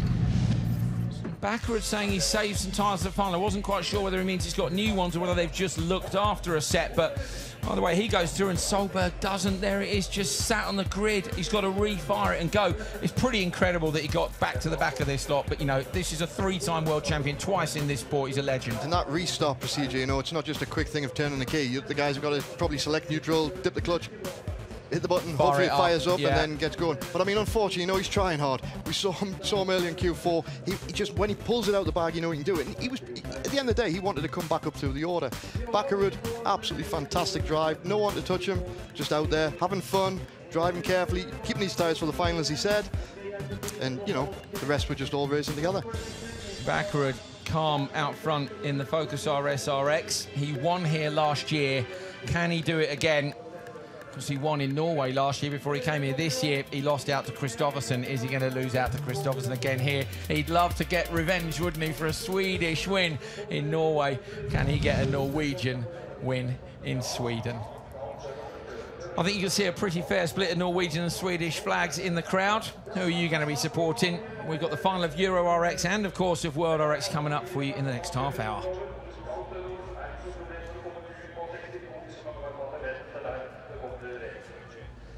A little respite for the fans, quick check of the old phones. It's not raining, which is nice. You see a bit of sun. They're fanning the drivers in the cars because the temperatures are high. There are the European Rallycross Championship supercar drivers waiting to go to the grid. And we can have a look back at some of the action from their semi-finals, which were earlier on today.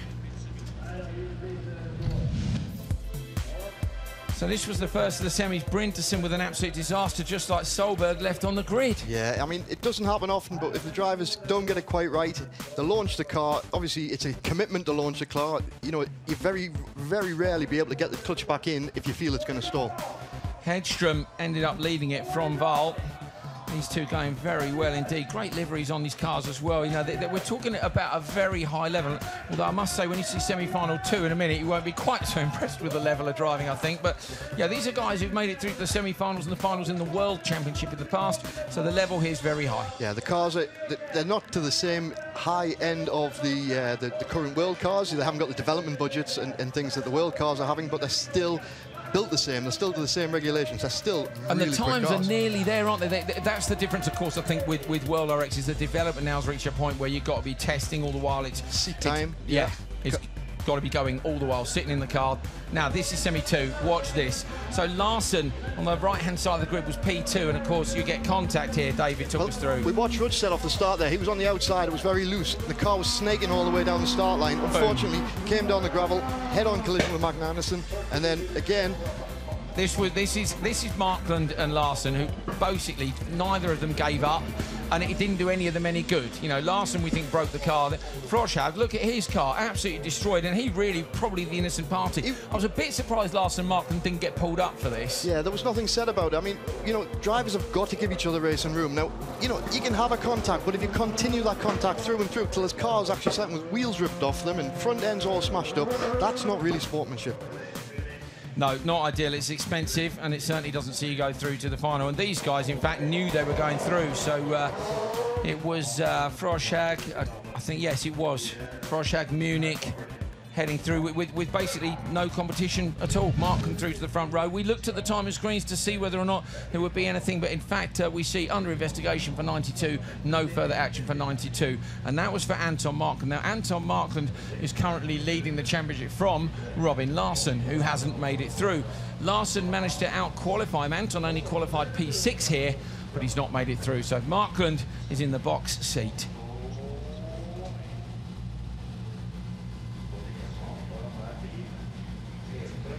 European Rallycross Championship for supercars. We are on round 3 of 5, so it's the halfway point of the season. Here is the grid. Alexander Wahl and Anton Markland on the front row. Row 2, Peter Hedstrom and Ola Froschhaug. And row 3, René Munich and Mats Oman.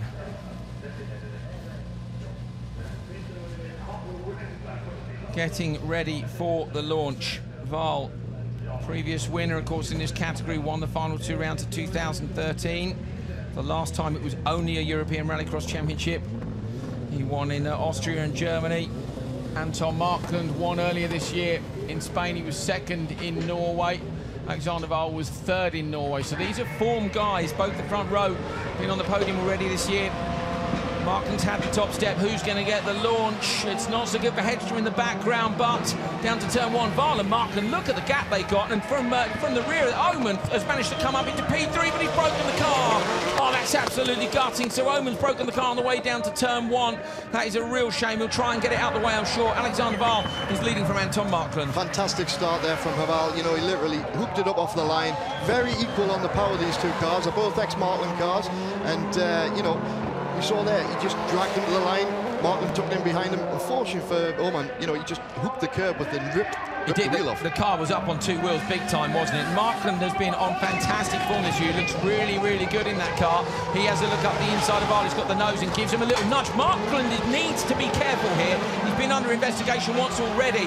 I think we've got broken cars in front of the comments box as well. Froschhaug is sideways as he heads to turn 1. Markland has a look around the outside now, so Markland goes into the Joker. Has he damaged the front right corner? Because it doesn't look like he's turning in, David. It definitely didn't look like he was turning in right there, Andrew. We'll have a look as he comes round at the next bend, but there's something not quite right with his spot. Has he got a puncture? He hasn't got a puncture from what we can see. So Markland holding on at the minute. Has he got damage on the car? The front right corner bumper is flapping. That's where he's been tapping up against Wahl, who was leading.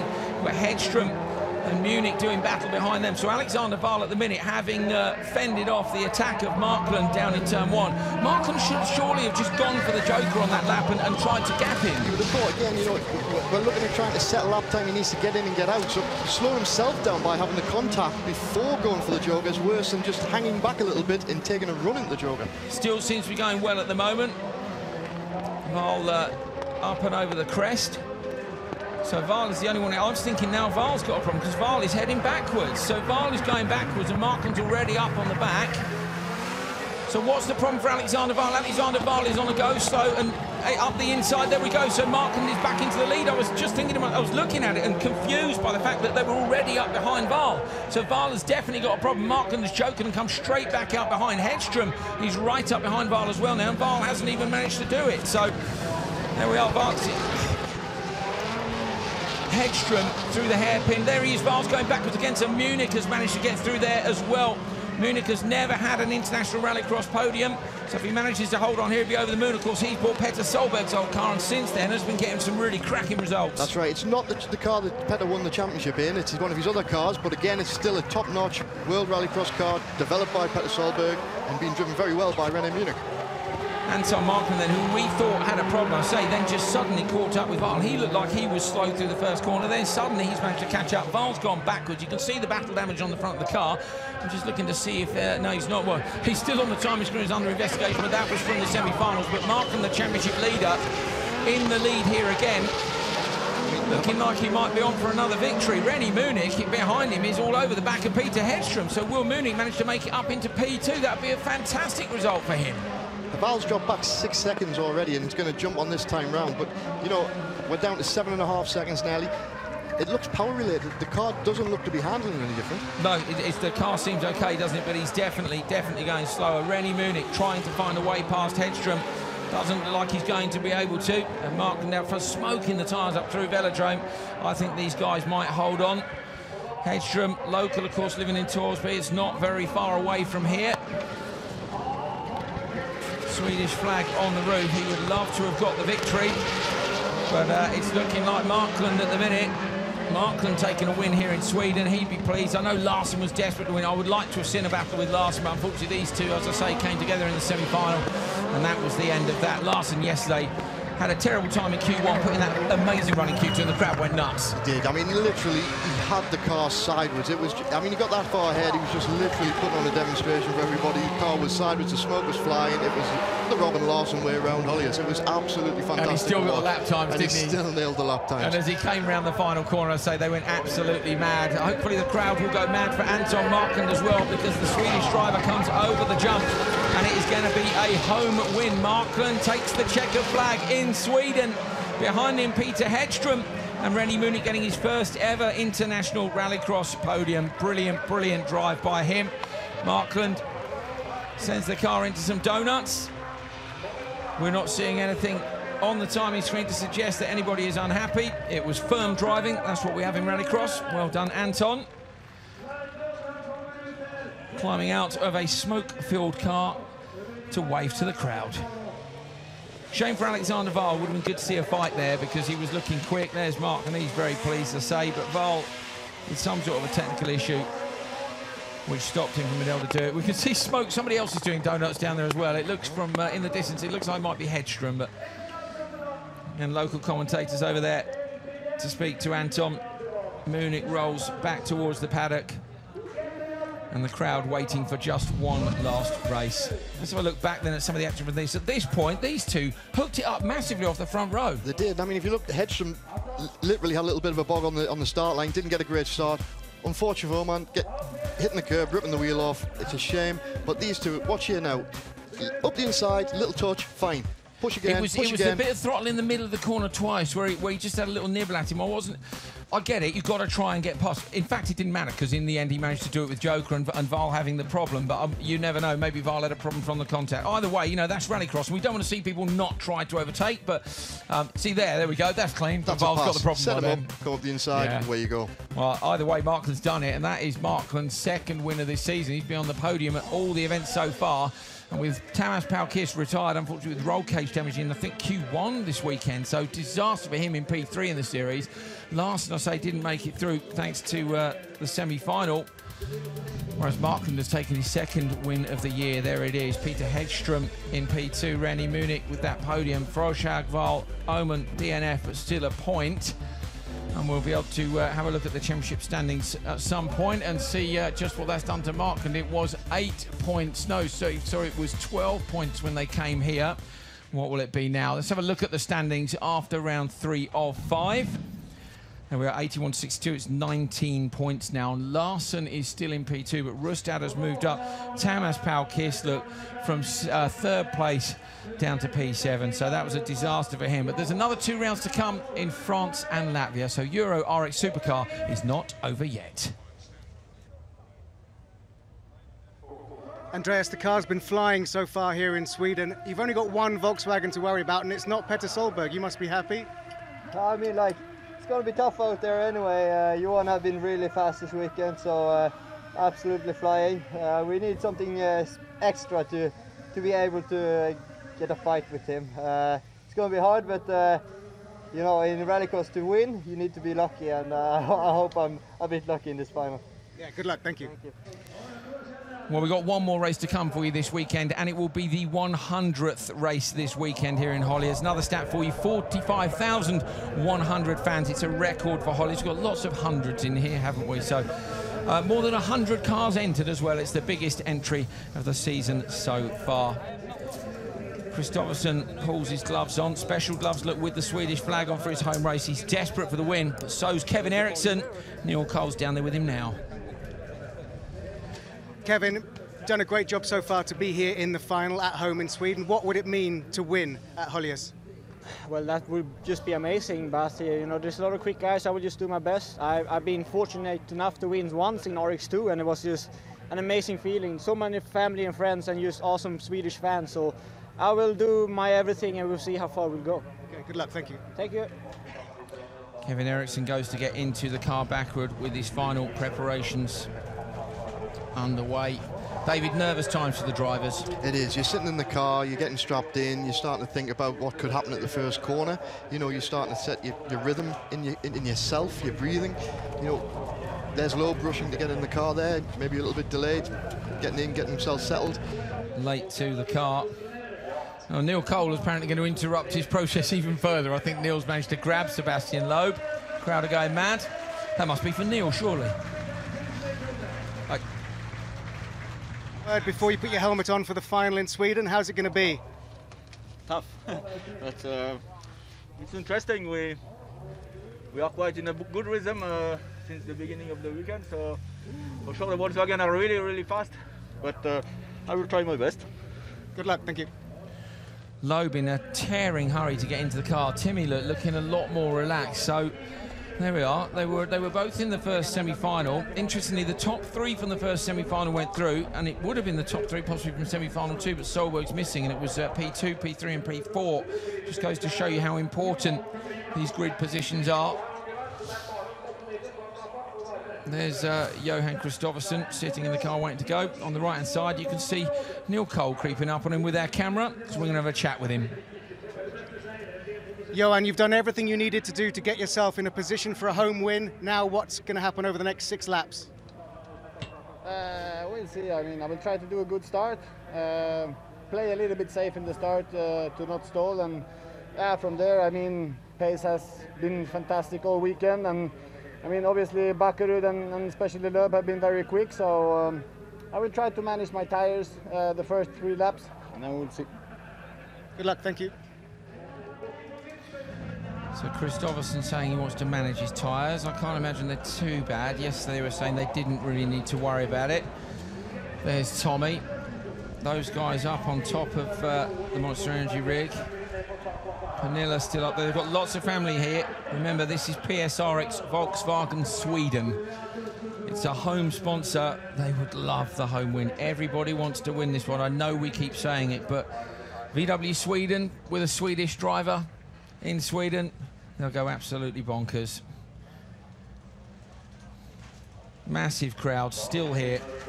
There'll be a huge queue to get out. It takes about 3 hours to get out of Holjes once the racing is finished. There's the Monster Energy Supercharge Award. That is for the fastest reaction time on the grid. In the background, you can hear the growl of Kristoffersson's car as he lines it up for a pre-warm. He rolls up to the grid. Most of them leave the car in first, just a little pull on the handbrakes. They want to make sure that it stays in gear. They don't want any false neutrals or anything. Timmy Hansen going through his procedure. He likes to fire himself up. He does. You see him literally punching his legs, slapping his hands together, even hitting his helmet at times, but that's just getting the adrenaline going in your body. You know, interestingly said, every driver has their own little sort of knack to getting on the start line and getting prepared. Mine used to be, you know, put in neutral when I got up there, sit there for 5, but I would always try and be ready ahead so that I wasn't getting sort of panicked at the end. Into gear, handbrake, ready for the launch. We are ready for the launch in this one as well. Timmy has a little glance down to the wheel. Front row fully loaded. Whole grid is fully loaded. Neil Cole is with Susan Hansen. We'll have a very quick chat with her before these guys launch for round 7. You have so much history at this circuit, personally and as a team. Give us a sense of what's going through Timmy's mind now on the starting grid. He has only one thing in mind, that is to win here in Holjes on home ground, to win. And how do you play the strategy? Because, of course, the VWs are so quick. Yeah, they're really quick. We have to try to follow them from the beginning. Hopefully we can have an interesting start and play the Joker well. Good luck, thank you. Tension building. Timmy's all fired up. He'll be able to hear the music. You might be able to hear the epic music they're playing at the venue. Timmy's fired up. I'm fired up. I can't wait. Kenneth, as calm as he always is. There's Kevin up in the spotters tower as well. Interesting, those guys choose to be up here with us. They've got the timing screen and the pictures. VW choose to take themselves down to the Monster Energy rig, which is just above the Joker lap. All personal preference and tactics. What are going to be the tactics as we head into this one? There's the Bakkerud fan club. Bakkerud Blue. Are they going to go nuts? We're about to find out. Let's have a look at the grid for round 7 of the 2017 FIA World Rallycross Championship. Johan Kristoffersson and Andreas Bakkerud on the front row, a Swede versus a Norwegian. Sebastian Loeb and Kevin Henson on row 2. And bringing up the rear, Timmy Hansen and Yannis Baumanis.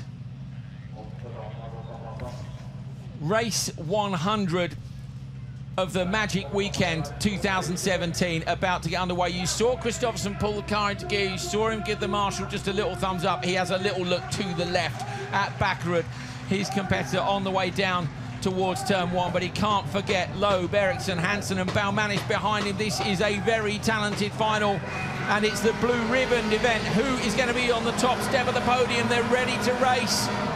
Green light. Kristoffersson gets a great start. That'll be a big relief after the problems for Solberg. He's on the clean line. He's clearly into turn 1 first. Loeb up alongside Eriksson. Kristoffersson goes straight in, and Loeb straight into the Joker lap. Both the Peugeots have gone into the Joker lap. Loeb hasn't done that very well, and that's held Timmy Hansen up as well, I think. What do you think about that, David? Timmy Hansen got a great start from the back of the grid. He caught up the cars, kept himself. He decided he was going Joker. I don't think he thought Loeb was going in with him, Andrew. Maybe they'd set the tactics up before. Either way, this is exactly what Kenneth was hoping for, is that they would be able to slot in. He said earlier, maybe we can do something in the first half lap. Unfortunately, there wasn't enough contact in turn 1 because I think they were hoping these guys would be slowed down. Yes, very so. And now what they're going to have to hope for is that Bakkerud can get onto the back of Kristoffersson and then really panic him a little bit, harass him, make them two go slower, and allow the two Peugeots to catch up, but they are catching. So the Peugeots coming up towards the back of the train. Eriksson and Baumanis, the rear of those four. There's little gaps between them both. Maybe Peugeot decided to send the two cars together. They had completely contrasting driving styles on the way in. They ride the curve fully. Kristoffersson leading from Bakkerud. Bakkerud is able to go with them at the minute. Kevin Henson gets the fastest reaction time. He picks up the Monster Energy Supercharge Award at home in Sweden as he blasts down the hill, chasing those two in front of him, Bakkerud and Kristoffersson. We're going to need to see the gaps in just a minute to see what we think about the chances of anybody being able to make it if they joker now. Are the Peugeots closing or are they losing time? Will they be able to get one of those two cars onto the podium? They are absolutely bumper to bumper, the two Peugeots at the back of this field. But look at the gap that Kristoffersson's got already. Kristoffersson fastest lap of the day, David. Unfortunately, Loeb's actually dropped nearly a second off the back of Kristoffersson on that last lap. Now, all right, they took the Joker, they're coming back out. So let's see if we can just get a clean run and if they're going to change it a bit. They've got Baumanis already, so Baumanis drops back behind. That would suggest to me that they'll probably get Eriksson as well, so they might get one of the two cars at least onto the podium. Through the left-hander up at Velodrome, they're chasing so hard. David Binks is keeping an eye on the times for us to see whether they're growing or not. Have a look at the top left corner of your screen. You've got live timing at home as well if you want it. Kristoffersson into the hairpin There he is, absolutely, only blinks on the straights. There you go, pull a few gears, have a couple of blinks, and then it'll be eyes wide as he sends the car through that fast right-hander into the left again, sticks to the standard lap. Behind him, Ericsson's gone Joker. Kevin Ericsson goes Joker. Is that a response to what's going on behind? The dust flies up. Kevin's going to chuck it out through. So close to the barrier, but he's not close enough, and the two Peugeots have got past Kevin Ericsson as well. Can they get back, Arud? Kristoffersen just put in 2 laps off the trot within 100th of a second of each other. I mean, that is just phenomenal that he can put in consistent lap times whilst under pressure in a final of a World RX. Absolutely brilliant driving from Kristoffersen. He wants this, doesn't he? He's leading this World Championship.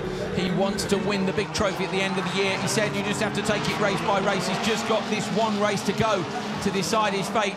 He's desperate for it. Look at the gap he's got from Backerud already. It's massive. When's Backerud going to go? Is he going to respond to the Peugeots or not? Kristoffersen just went another 100th quicker than his last lap. Absolutely brilliant. Absolutely fantastic driving from this man. You know, again, have a little look at how calm he is. You wouldn't think there was 600 horsepower in there, and the kind of G-forces which he's got. Has a little look in the mirror, tiny little glance. Yeah, I mean, he's ahead. Sometimes you'd use the actual side windows. You know, you're trying to watch where the other competitors are without focusing too much on it and slowing yourself down. Little look in the mirror through Velodrome's a good place to look, isn't it? You've got the altitude of the track there helping you to see what's going on. Loeb's now managed to gap Henson as those two tried to chase these guys down. Kristoffersen will have to Joker now. Nobody's going to be anywhere near him. He throws the VW Polo in. Backerud goes with him. Can these two come out in front of the Peugeots, or have the Peugeots found enough space to nick a place off Backerud? It's super close behind them, but Backerud holds on to P2. Very smooth driving by Backerud. At the end of the day, he knew he couldn't get on the gas too quick, put it too sideways. He's just having to feather it through that last bit of the Joker to get a good run back out and get out in front of the Loeb. Johan Kristoffersen, he leads the World Rallycross Championship. He is on a run of 7 finals, and coming across the line, he's going to take his 2nd win in a row and his 6th podium in a row. It's a brilliant result for the leader of the World Rallycross Championship. Absolutely fantastic. Outside the competition, we can see a pass between Henson and Ericsson, but it is all about this man, Johan Kristoffersen. What a season he is having. Those stats are absolutely incredible, and he has done it at home in Sweden. Celebrations for the winner, unstoppable, David, absolutely unstoppable. You know, flag down victory. You know, that is just literally seeing the pace of these cars, seeing the skill in the drivers. You know, Kristoffersen's just getting better and better in that car. You can see in the background, Pernilla really excited for them. That's great to see because, of course, you know, let's not forget she's married to Petter. But you know, it's a team. It's a team. They don't like it when they beat each other. They want to beat everyone. You always want to beat your teammate. But you know, at the end of the day, this one wasn't quite so difficult because at the end of the day, Solberg wasn't there, so didn't make it. Yeah, you know, they're working together, developing the car, input from both sides to make a championship-winning car. Well done, Johan Kristoffersen. There it is. Kristoffersen wins round 7 of the 2017 FIA World Rallycross Championship. Backerud holds on to 2nd place, so it's a repeat there of the result from Norway. And in fact, Sebastian Loeb being in P3 means it's an exact repeat of the podium from the last round in Norway. Timmy Hansen gets 4th, Kevin Henson in 5th, look, winning the Supercharge Award, and Janis Belmanis in 6th place. So off the start, we see that Kristoffersen gets a good run into the first corner. Henson, like I was saying, came out wide. If you watch here, he's expecting to go, but I think you're right. Both Peugeots decided they're going to go in. I think Henson caught into the back of Loeb a bit quicker than he expected. Maybe Loeb went a little bit wide. Yeah, I was expecting Loeb to go in sideways. You know, where you see the rally drivers often go sideways and just basically check the speed up at the apex. And it was almost like he braked straight, and Henson was kind of caught out by that. But either way, it was a good tactic. And if they'd been able, obviously, to close the gap down, but the fact of the matter is, the gap was opening up. We could hear frustration in the spotters tower, people stamping their feet. Yeah, Backer had held on. What do you do? And don't forget Kevin Ericsson, he's doing fantastic all weekend, you know. He's been really on it from start to finish, from free practice on Friday morning. He literally has been nailing this car. Equalled his best finish, Kevin Ericsson, this year, 5th in the final. Janis Belmanis was 6th, but that's his first final this year, so Belmanis won't be unhappy with that, I'm sure. It was lovely to see there as the car landed on the jump just before. There was a big shower of sparks. That just shows the sort of compression we're getting through the dampers. They're built to take it, but they're still taking everything there. As they land, car bottoms out. You see the scratches on the tarmac. And the commitment as well. Look at the explosion as well. There you go, the left-hand side. That shakes the commentary box when it goes off. There we go. Johan gets it for PS RX Volkswagen Sweden. He wins at home in Sweden. They're all down there. The fans will be heading down too, hopefully. Great stuff. Johan Kristoffersson, the championship leader, will extend his lead. 6 podiums in a row. His 3rd win, his 2nd win in a row. Amazing.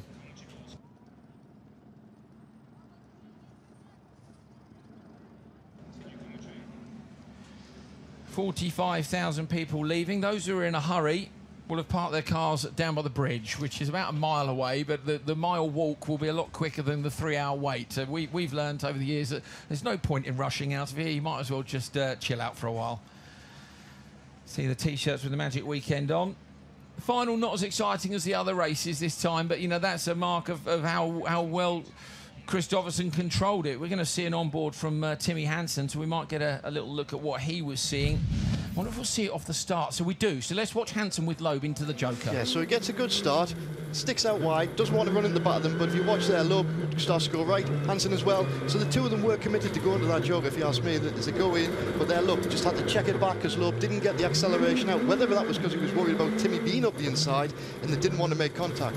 From there, they literally start to drive. Now, I think Loeb will have known that Timmy wasn't going to pass him. That allows both cars to run fast. They know they're not having to block each other, to slow each other down. And you see now they literally go both together, nice lines, both good speed. I'm sure that when Kenneth said earlier on we have to see what happens in the first half of the lap, we said straight away, the only thing you can plan for or hope for is, OK, we both go Joker, and he would have been hoping, I think, for carnage in turn 1. Not mega carnage, just a little bit of sideways, the odd tap here and there, a run over the curbs for Kristoffersson. That loses you a few tenths. You then hope that Kristoffersson responds immediately and doesn't get back in front, or that you've got enough of a gap. But, I mean, it didn't work out. We saw this in Norway, where Bakkerud had to take strong-arm tactics. I think what Bakkerud did in Norway was brilliant. Absolutely genius tactics. He had pole, he pushed him into the Joker. This isn't a first corner, you can't do that. And again, we saw over the weekend that they get the sand on the track as well. So if the two Peugeots went, one of them ran through the sand trap, they would get back out, be able to be told that they've got to be a bit more careful coming through the corner. If we look there with Loeb on the back of Bakkerud, you know, literally, the cars are all there or thereabouts now. It's just what are they going to do about these VWs? It's down to the starts now. You know, the teams are going to have to get a good launch, get into the first corner. Interesting to see what they can do in the next few weeks, because of course most of these people are putting their cars onto a boat, whereas VW are putting them onto an aeroplane. So VW are going to be able to re-prepare the cars before they fly them to Canada, whereas I think the others possibly aren't. Having said that, this is effectively, you can't call it a 10-week gap. We've got 5 weeks ahead of Canada and then 4 weeks after it. So if you've got a test car, I don't know, maybe you can find some pace, but it's not going to be easy. VW are looking absolutely on for the Teams Championship, and Kristoffersson, with the problem for Solberg and the lack of Ekstrom here in Sweden, is going to take a good lead in the Drivers' Championship.